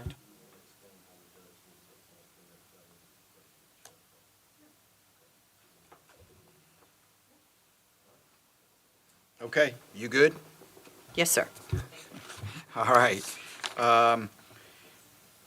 Item 8, unfinished and new business. Let's start with unfinished business.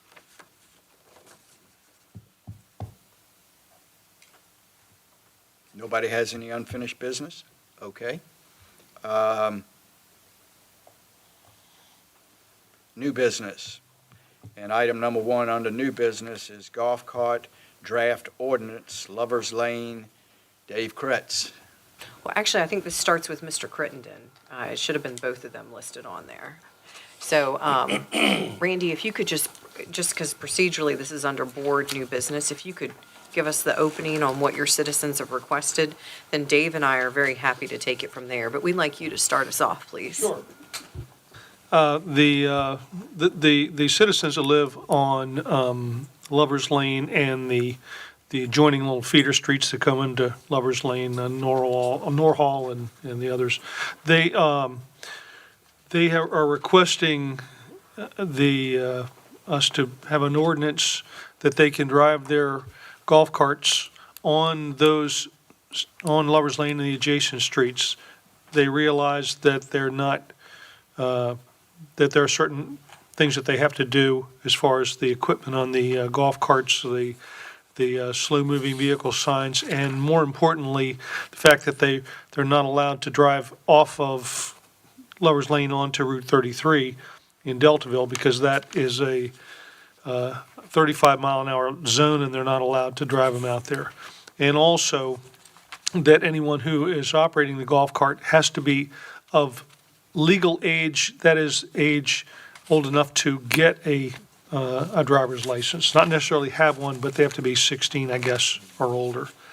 And they've gone through the procedure of making this request, and so I don't have a problem with it. Okay. Thank you, Mr. Crittenden, for that. So Dave Kretz and I will be happy. I'm going to ask Dave to join us back. So is the board, we can pull it up on the picture that we have on here, Kevin. I think it's page 85. Dave, you want to, I mean, this is our standard ordinance. You want to come up and, I think the main question that we had is the signage and who will be responsible. I mean, this isn't without like cost and obligation, so some things to work out. And Dave can talk about the process involving VDOT. Right. So, for starters, obviously this is a citizen request. I took the liberty of producing this map, and I sent it to VDOT.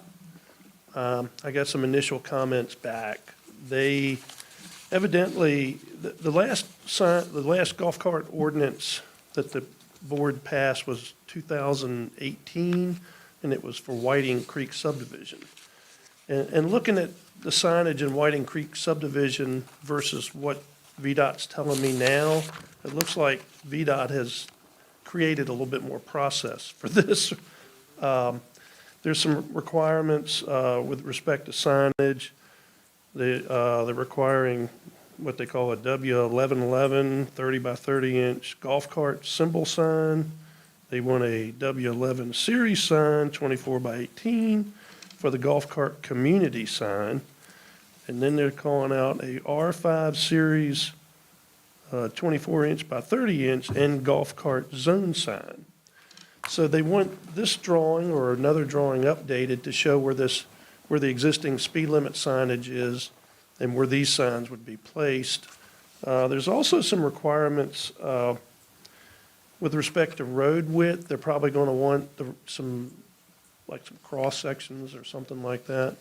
Now, all of this is work that I can do, but it seems to be a lot more detailed than it was 8 years ago when we did the other golf cart ordinance. It seems to me we just sent it to VDOT and they did it for us, as best I can tell. Because the only thing I can find in the file is the ordinance that was passed. I can't find any working drawings or anything of that nature. And I remember when we did it, I worked with Ron Peaks. Basically, he just came and got our subdivision plats, and that's all I ever heard about it from my end. So anyway, looks like there's some, if we do this, there's some cost involved in this with respect to signage. The signage, it's in a VDOT right-of-way. They have a specification for their signpost. So there is some associated cost with these. I looked up one of these signs. They're about $100. You know, it's a standard transportation type of sign. I think it's probably germane to many states. Sometimes you can order them on Amazon or whatever, but it would have to meet their probably construction and beefiness, I guess, specifications that they would require, so. And we have to maintain them, just like, you know. Yeah, so you'll have some maintenance costs if somebody knocks one down. You would have to go, the board or whoever would have to be responsible for that. So and then you have the cost of installing them where you obviously have your maintenance crews probably going out and doing it. VDOT's not doing any of this. All of this, the onus for us to put these signs in are directly related to the county having to do them themselves. And you would be getting total cost information for us at some point? Well, there's one, I would estimate the signage cost probably in the $500 range, just roughly. And that is a ballpark figure. What I don't know is how many signs they're going to require, because you have to submit this plan to them and then they review it.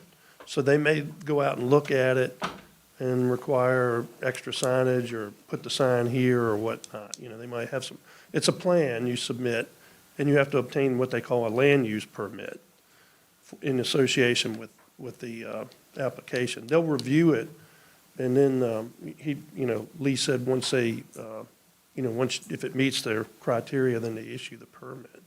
But it sounds like all the actual preparation of what you send them is on us, and actually it says the cost of the signage is on us as well. Well, but clarification point there, as I sent to y'all in a memo, it's similar to the no-wake signs. And as you will recall, and administration, Matt can weigh in, people who live on coves come forward and ask to have a no-wake zone declared, and then what we do is we adopt the ordinance, and that citizen is responsible for the sign and maintaining it.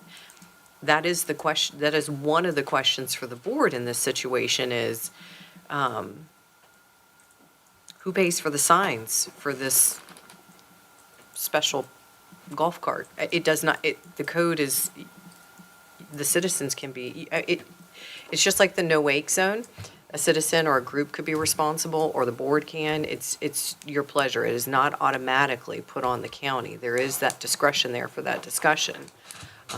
What's been done in the past? I think you mentioned Whiting's Creek subdivision. Well, Did the the last homeowners association play a role in that one, or? Yes, sir, Mr. Harris. The last one, there's one sign up. I was going to say, it's really important for, Dave and I are trying to That's all stress. we need, that's my neighborhood. Yeah, so we want to stress that previously, when we looked into this process, we'll say it again, it was extremely simplified. I mean, we Yeah. gave a subdivision plat to a gentleman at VDOT, and it just went. It just happened. Just trying to tell you, things change. VDOT's now, I mean, Dave and More I have spent bureaucratic. more time talking about this ordinance than I think I have in my entire tenure here talking about all the golf cart ordinances. So that gives you an idea. Like, it's just, Well, and no offense to VDOT, but it does appear to have gotten a lot more bureaucratic. And the cost of the signs, I mean, that's something a neighborhood could bear if they choose to.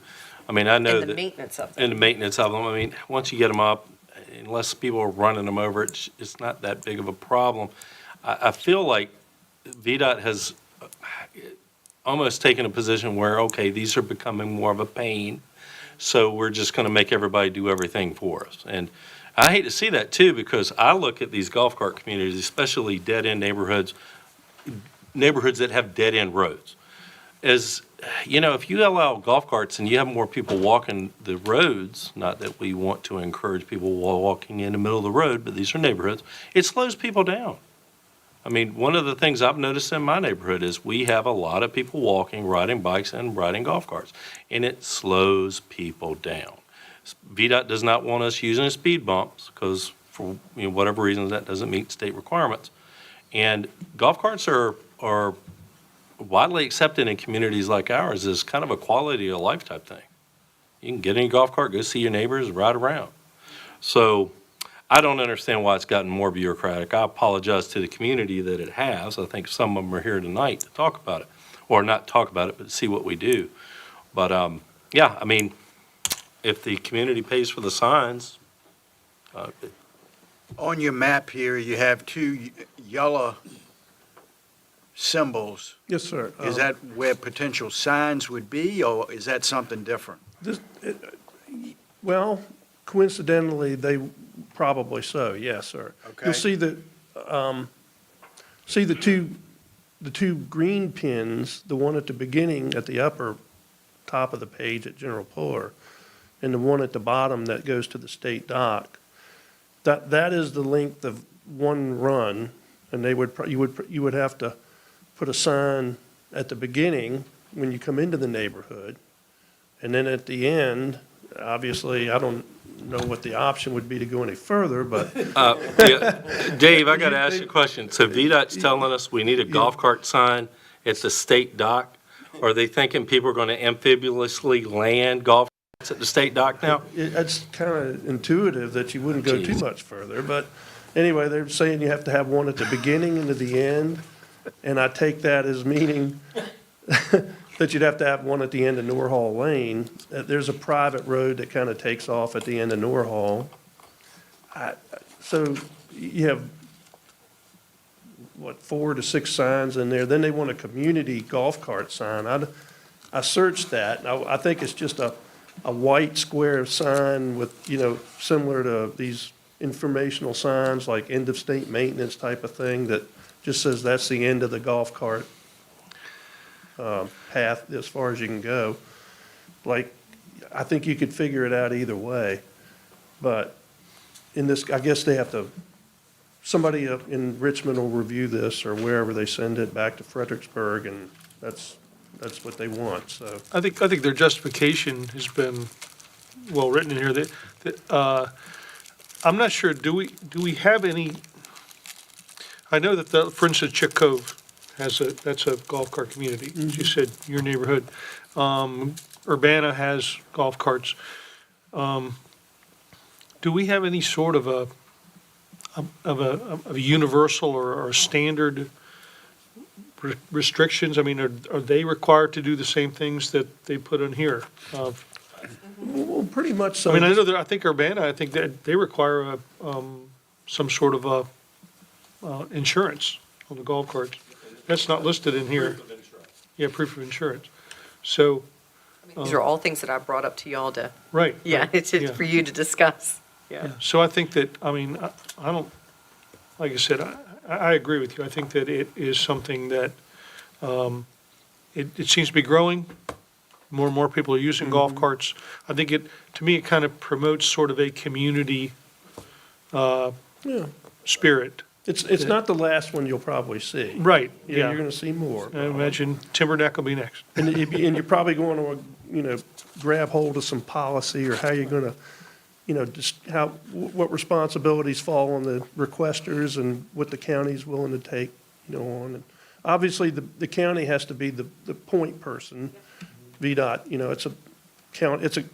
they're county roads. The county owns those roads. So it's they're old Bird Act roads, so they're. Well, how about this? So board, staff's looking for your direction. What we need, Dave, correct me if I'm wrong, but I believe what we need to do is kind of present we get a plan approved by VDOT for Yes. where you would put the signs, and then you would still need to send this to public hearing because it is an actual ordinance, if it's the majority will of the board. So we'd have to advertise it, have a public hearing, and then at the conclusion of that public hearing, you can either table it, approve it, deny it, or your will. Right. Would it be a good idea to send it to public hearing a couple of months out, or should we come back before you? What would be the board's pleasure? Do you want to send it to public hearing next month, or? What I recommend is that if it's the will of the board to send it forward, that would direct me to prepare the remainder of what they're requesting, as far as the comments that VDOT sent me. And that way, they could review it. They're going to review a couple things. They were, width of pavement is taken into account, all the ditches, and, I think they want to make sure there's enough pavement width for vehicles to pass safely. So there's, if you give me the green light, I've got to get some work going on it so I can get it submitted, so we can find out if it's approvable. They would issue the permit. So we should probably start with that. Yeah. First, the board direct if they desire. Yeah, this is kind of a weird timing thing, because we've never done this before. I don't know if they. Not like this. It's kind of odd. And this site has a few challenges I see. Whiting Creek had a much wider road section, nicer ditches. This is an older area, very narrow road. Probably just a lot more built up along the ditch lines and whatnot that might trigger some questions. So, and this may be me taking a couple whacks at it, so to speak, to try to get it through. Just like any plan that we get in our office, it's not unusual to have a consultant, take several tries to get it approvable. So that's one way to approach it. Well, I think we need that information before we make a decision on that, number one, for sure. Number two, and I'll address it to you, you probably need to canvass that group and see if we were to do this, would they take over the cost for new signs and/or update? Now, if VDOT says, oh, no, you're going to have to dig ditches or you're going to have to extend the roadway, that's going to be very problematic. Yes, sir. For Yes, sure, sir. but you might want to get a jump on that and, There's a contact person right here. just to see what the flavor would be Right. on And I think that this the, path. in the end of this exercise, what I would like to see is if we had something that the next time, because there will be a next time, that someone comes in and wants to do this, we can say, these are the procedures and this is what you have to do. And these are our standards. It may be even where you can delegate what I'm doing to the next party. It's okay, now you have to produce all this, and it's kind of unusual to expend this much staff time on a golf cart lane, but. Well, but it's certainly not willing. us. We're trying to, I just want to clarify. It's VDOT. VDOT is asking, and we're not correct. trying to say that, it's just times have changed, right? They're just asking for different information. So is it the board's pleasure to direct, it would take a vote to direct Dave to submit the proposal? He's got to take a few extra steps to submit it to VDOT. That doesn't commit you to it, it just starts VDOT's official review. Is that- everybody in favor of gathering more information by that process through VDOT? Okay, you are directed to gather more information, and particularly with VDOT and what their standards may or may not be, and how that will affect the county residents and the county board of supervisors, cost, et cetera, et cetera. Right. So We moved. good? Okay, I do have two other questions. I'm not sure whether Dave's going to answer that or not. I see this petition where you have a bunch of signatures. All these signatures, because I see some Wright Drive, is all of that in the same general area of the Lovers Lane? Yes, sir. Mr. Chairman, John Wright Drive is that extension that goes to the point, and that's a private road, so that wouldn't be included in this. Okay. Yes, sir. Okay, Matt's- but the residents in favor of that, okay, good, that answers that question. My next question, which is probably premature, I assume it will put something in the paper. If it comes down to that and we approve that, that whole area needs to be well saturated with information that this is coming and here's your restrictions, particularly item section 1, definition and authorization, section 2. I would assume that all needs to be at some point sent to residents so they know. Well, how about if I help here a little bit? Help? I think what you're proposing is very admirable, and of course, if that's the majority will of the board, and with a vote, we would do it. But what we would do typically, when you have an ordinance, which is what you would be adopting, we Yes. advertise it in the paper Right. as required by state code, and then a copy of the ordinance is always available, a physical copy for those who like paper, like myself, at the administrator's office and planning and zoning. But for those who are more modern and on the digital age, it's also on our website. Yes. And we can also provide it via email. So that is our standard operating procedure for ordinances, but of course, if the board wishes to deviate, we could do that as well. I would caution against deviating against what the code requires in our standard procedure, but we could discuss it. Well, and I get that. Yes, sir. So, yeah, so that's how we typically handle it. We do need to back up just a little bit, please, if I may, and I appreciate Bill Harris. I think he made the first on the motion. We need a formal motion for the board to direct Mr. Kretz to file the application with VDOT for consideration of making this particular area highlighted on your screen a golf cart. What do you want to call it, Dave? Golf cart friendly area. We'll work on that language, staff, but basically you need a motion directing Dave Kretz to actually make the application with VDOT for their review to determine if they will allow this to be a golf cart use area. So moved. Thank you. So we got a first. So moved by Mr. Crittenden. Second. Second by Mr. Bill Harris. Any further discussion? Before I call for the question, yes, I'm just ahead of the ball game here, just a little bit. I know, you're keeping us on our toes. I'm telling you, I'm writing down my to-dos. Well, I don't know about that, but, my point was it needs to be well educated. Yes, I know it'll be on the website, et cetera, but not always does people look at that. So we need to make sure, and I'm just looking down the road to slow down any instances that may happen, or the sheriff's department saying, this is becoming crazy for us to try to administer.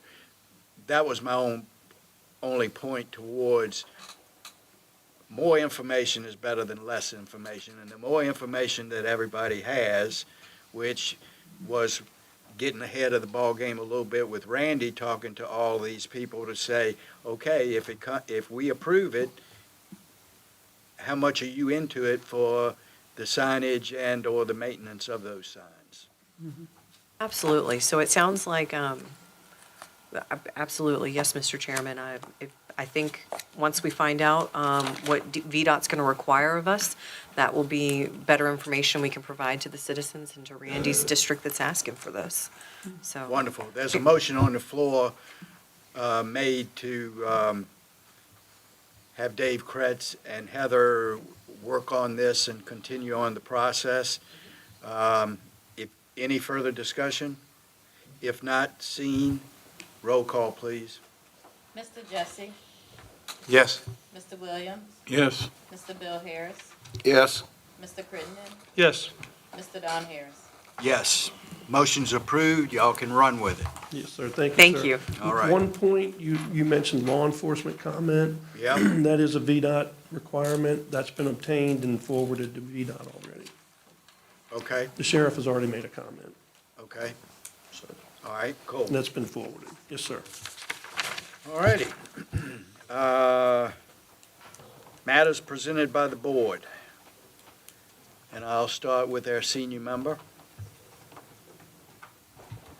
Well, did have a Peninsula Planning District meeting. We're looking for, they're gonna be advertising for a new director there, as some of y'all know that. Okay. One of them had resigned. Also attended the Middlesex High School renovation committee meeting. I did ask the question, were they interested in, new, and it new, they said no. I talked to quite a few of them.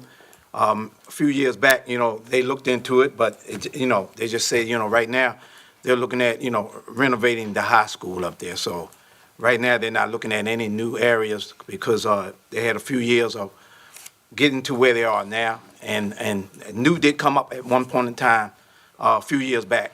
But right now, they're kind of concentrating on renovation right now, and renovation and adding the other wing and all that up at the high school. So I thought I'd let the board members know about that.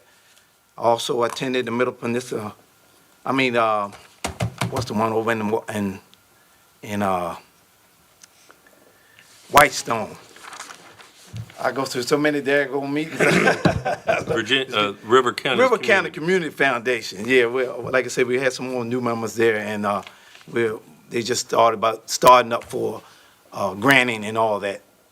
And let's see, any other meetings I had? No, I would have the Archer Festival Foundation meeting Thursday, so that's all for my meeting of that month. Randy? Eat your heart out, Wayne. I didn't have any meetings. Great. No, nothing else to share. Okay. I also sat on the same committee with Wayne on the school board, so been involved with that. Been involved with Heather, Matt, Anne Marie, and Kevin about all kinds of issues with the county, including replacements. So that's kept me very, very You've been busy. having lots of fun. Yeah, lots of fun. So with that, I'll turn it over to Mr. Harris. Bill? I had the opportunity to go down to the airport and look over what's going on down there, and it's on top shelf. It is really nice what's coming along. It's something for Middlesex really to be proud of. There's no doubt about it. Mr. Williams? Well, I went to the Middle Peninsula along with Wayne and Matt, and I didn't know they were trying to do so many things in Gloucester, nothing in Middlesex. So sometimes we look at things a little different. And, sometimes you make your mind up to do something. And obviously, are you man enough, are you woman enough to change your mind in the middle of the stream? I always like to look at the numbers when I'm doing something. And, and some things I really just don't like what's going on. Some things were said this afternoon. I really don't care too much because I think any time that you look at anything, that you don't make your decision that what you're going to do before you actually get it done and let the communities know, and being fair to the community, that you stop talking about Middlesex County, exactly what you want to do. But then you get a couple of individuals that make their mind up with somebody patting them on the back and they decide to put it up front. And we'll never know the truth about anything. But it was an idea, example, in the Middle Peninsula, kind of laugh a little bit when they had 4 things they want to do in Gloucester, and I ain't hear neither one of the projects that was pushed in Middlesex. Sometimes the help that you come from where they at, and it's a lot of things that they say are from where they came from. But you get foolish when you think you only can have one idea to do something, and you turn down what you really want to do. And like Wayne and Don said, for instance, he said a few minutes ago, they had a meeting last week and they plan on doing something to the high school. They want to renovate or finish the renovation of the high school. And, to be straightforward, I don't even think they would have said anything if I had mentioned something maybe about 6 years ago. And for the last year and a half, they've been talking about doing something. and they didn't know what they want to do. I said some things like this. If they're blind, leave the blind. And the ones you know that I'm talking about, if you know where it come from, then you end up in a ditch. If the blind, leave the blind. You will end up in a ditch. So that I did get it out of somewhere. And I just like to look at the numbers. Some of y'all won't hear when we was looking, for instance, when the leasing program come out, you know, it was a little bit, you know, things change. And today seems like we get complacent and we just make our mind up based on what? We doing nothing. We're getting lazy. You know, we don't pay attention. You get old like I am now, you get your bills, and when your taxes and stuff going to increase and things going in the community, you wondering why. We got a reassessment going. I think that was mentioned this afternoon, for instance. We got a reassessment, and what you hear, well, if I can't pay my bills today, we got a reassessment. Now, something I didn't say in that. I can't pay my bills today, but we got a reassessment coming, so what that mean? Can you pay them tomorrow, or is the bill's going to do in the increase? I always say the increase. And the more input that we have from everybody, to me, it makes it a better place to be, because, you know, I ain't planning on going nowhere, you know. I'm going to stay here in Middlesex County till I fly away one day, you know. So, and you know what, I find things interesting. And being on the board 6 years, you know, I've seen some stuff. And y'all have heard me say, you know, I'm a pretty straight shooter. Don't get upset if I don't agree with you. And I'll say this, and I'll mean this. Honesty builds trust. I don't want nobody to trust me if I'm honest. Honesty builds trust. You take that home and you take it with you. I'm going to say it again. Honesty builds trust. And foolishness make all us look bad. So never make your mind and say, this is what, you know, I've heard say I'm not going to change my mind, but then that's a different scenario. But in my heart, if you tell something to express, you know, I can change my mind. But this board is very, we won't get along. Me and Don, we the stingiest ones up here. You know, I just will tell you, but you know, I like to look at the process, and I feel real good after being on the board 6 years that, you know, you can bring something to me and don't think you ever fool me with it, because I always say you don't fool me, you fool yourself. You know, and it's Larry asked me the other day something. He asked me, did I like being on the board? I said, Larry, my paper man, he asked me that. We were talking over there, and I showed him some information in my phone. And he said, do you like being on the board? I said, Larry, I work at a place for 46 years. And I never thought it, but I went to work every day, and I try to be good at what I'm doing.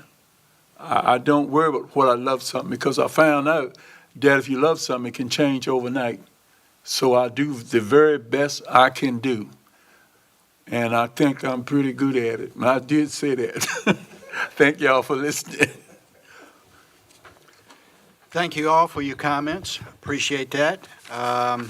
We're going to move right along to, I'm going to open the floor to public comments. We're now in the public comment section. You have one, please? Ms. Gail Mitchell.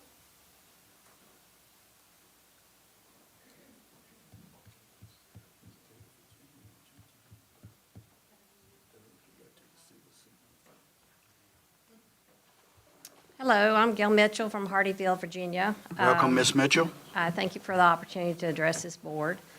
I'm requesting the Board of Supervisors submit a resolution opposing the redistricting efforts.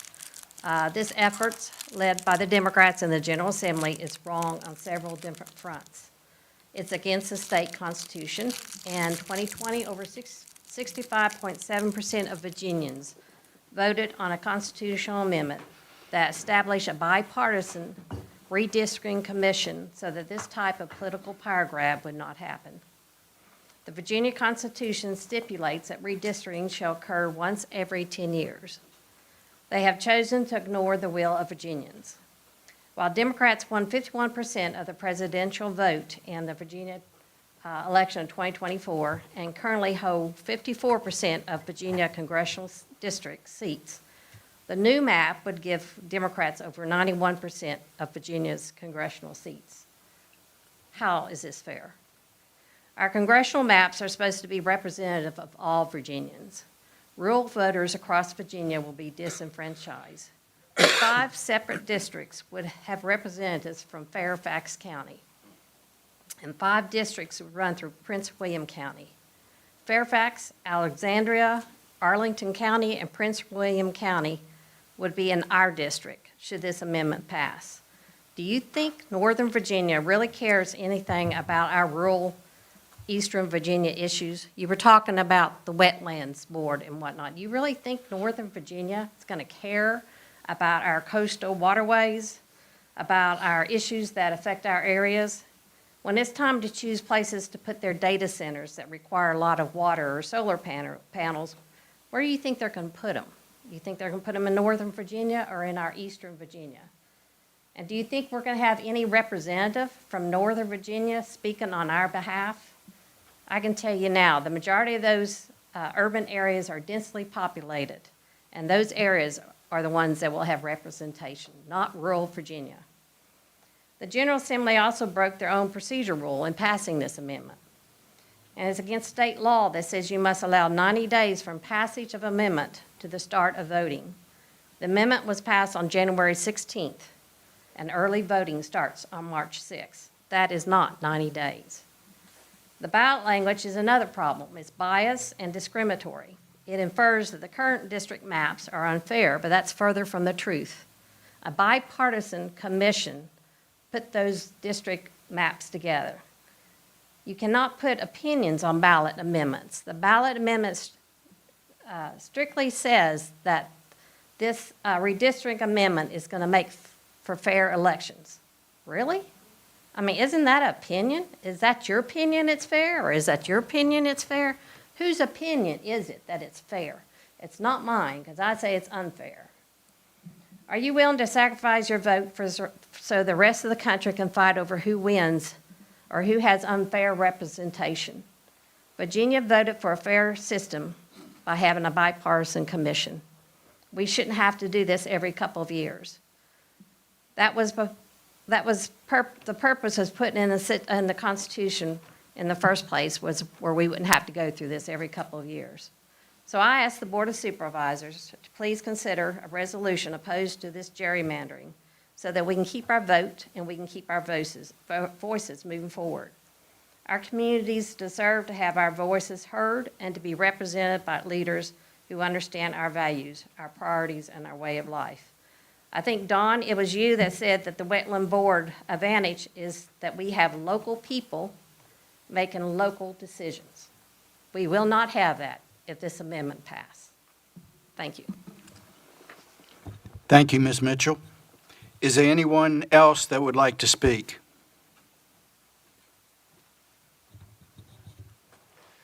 Thank you. My name's Tom Clark. I live in Urbana, and I'd like to just take a minute of the time to talk about Bay Transit and the impact that it has on Middlesex County. From a professional perspective, I was a safety manager for Bay Transit for 7 years, and I was able to, on multiple times, see the homes, see the people, where they went, how they were served day in and day out, that they were taken to college, they were taken to jobs, they were taken to doctor's appointments. These were individuals that many of them were impaired and needed wheelchair assistance. Many of them needed just something to get them to that spot. And the homes that I visited, I'm sure you all have seen them. These are difficult places that these people live. These are tough, tough, tough spots. And these individuals really benefited from Bay Transit's transportation to get them from A to B and back again. And so I really am hoping that you will consider keeping funding as it has been and not to be reduced. On a personal note, I moved here in 1959. We moved here because my father was paralyzed and my mother needed her brother nearby to help raise myself and my 3 sisters, and she was by herself, and then like I said, my dad was paralyzed. She worked out at Lord Mott and for many, many years, and Dad would have to sit at home, and that's his only option, and that's all he had that he could do. If there had been Bay Transit to help him get out of the house, to get to see different people or to go and get out and about, the quality of his life would have been a lot higher. I've witnessed it personally, I've witnessed it professionally, to see what impact they have on the citizens of this county. So I'm hoping that you will retain funding and that you will consider that strongly to do so. Thank you for your time. I appreciate it. Thank you for your comments. Thanks for everybody's comments. Anybody else?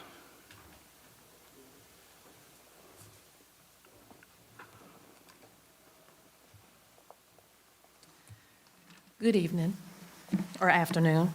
My name is Dawn Moore. I currently live in Burroughs Marina in Urbana. I attend the budget sessions when I can, so you know what direction I'm going in. As I sit in the budget sessions and I listen to all the presentations, I do agree with some of the asks, but the others I was having a hard time with. I listen to the comments being made on both sides, even after we leave this room. We lose perspective sometimes. There are things the Board of Supervisors is required to fund and fund only. With the budget decision, I would hope that as a board member elected, and I emphasize on elected because you're supposed to represent us, we the people out here, that you would have a town hall or some kind of informational session that Mr. Crittenden has done, because you can't vote for me if you don't know where I am. And I've only talked to one person on this board on a consistent.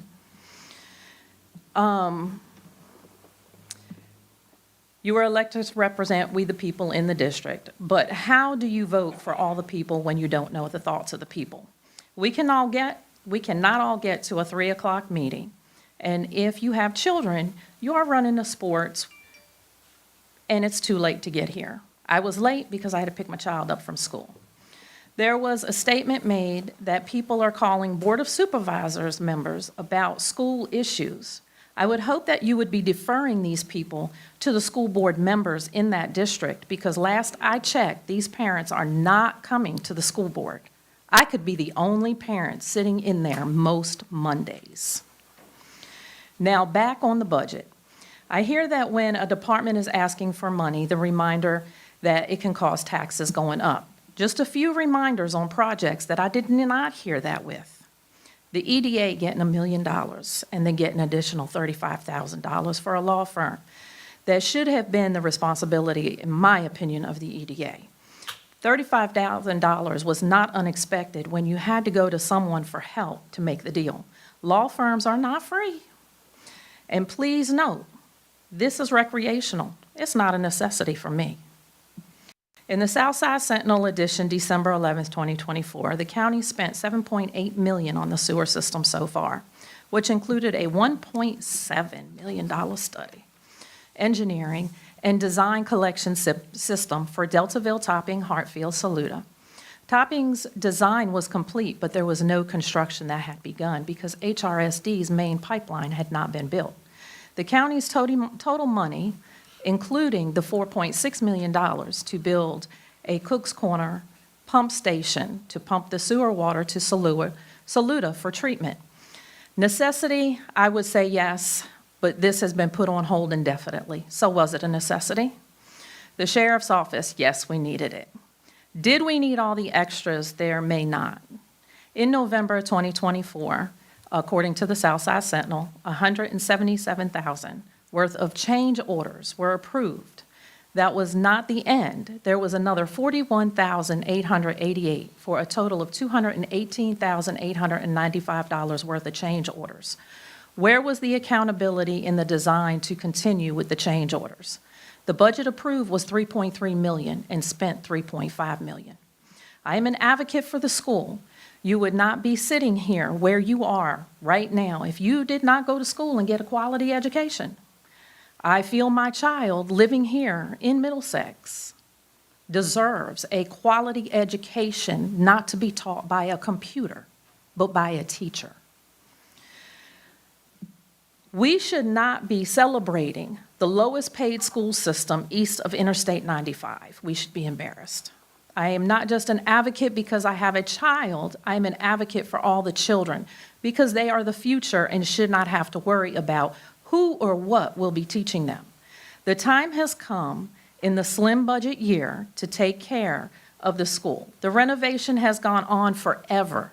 Just like everything else, prices go up. They have more than tripled. I will be the first to tell you I do not agree with everything the school board does. But I do go to the meetings and voice my opinion. And I do talk to my school board members. In closing, I would like to see some of the budget requests in numbers. As Board Member Williams always says, I don't want to see the chart, I want to see the numbers. I would like to see numbers.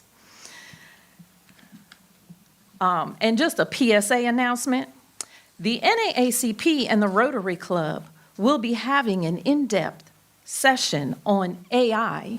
Where is it taking us? Where are we at now? And how will it affect us and our community as growth on March 16th at 5:30, open to the public at St. Clair Walker Middle School. Thank you, Ms. Moore.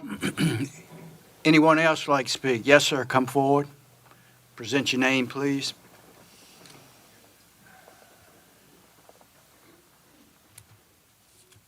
Hey, good afternoon, everybody. My name is Keith Ellenberger. I live in Urbana, Virginia. And I just wanted to come up here and second the request presented by Gail Mitchell to pass a resolution opposing the redistricting here in Virginia. I just want to point out, in a diverse and competitive society, the rule of law is essential. You can't let it be the law of the jungle. And tearing up the Constitution of the state of Virginia, if a specific political party can do that to the Constitution of the state, then any ordinance passed by this board or any other board of supervisors in this state is nothing but a worthless scrap of paper if that specific party chooses to ignore it. So it's I strongly urge you to consider a resolution opposing this redistricting, which is clearly, obviously, in total violation of the Constitution of the state of Virginia. So, thank you very much. Thanks for your comments, sir. Anyone else? Seeing none, I'm going to close the public comment section of our agenda. And with that, I need a motion for us to move into closed session. Ms. Attorney? Yes, sir. Mr. Walker, do you anticipate taking action afterwards? I do not. Okay. But unfortunately, we will still be in this room because Matt has an affinity for Google Earth, and we have it here. With that, it would be appropriate for the board to make a motion to convene in closed session pursuant to Virginia Code Sections 2.2-3711A3 and A8. This is so the board can discuss about acquiring real property for a public purpose and about the disposition of county-owned property, and where a discussion in an open meeting would adversely affect the bargaining position of the board, and so that you may consult with legal counsel regarding specific legal matters, procedures, processes, and questions about the acquisition and disposition of said properties. So moved. So moved by Mr. Jesse to move into closed session. Second. Second by Mr. Crittenden. Seeing no opposition, roll call, please. Mr. Williams? Yes.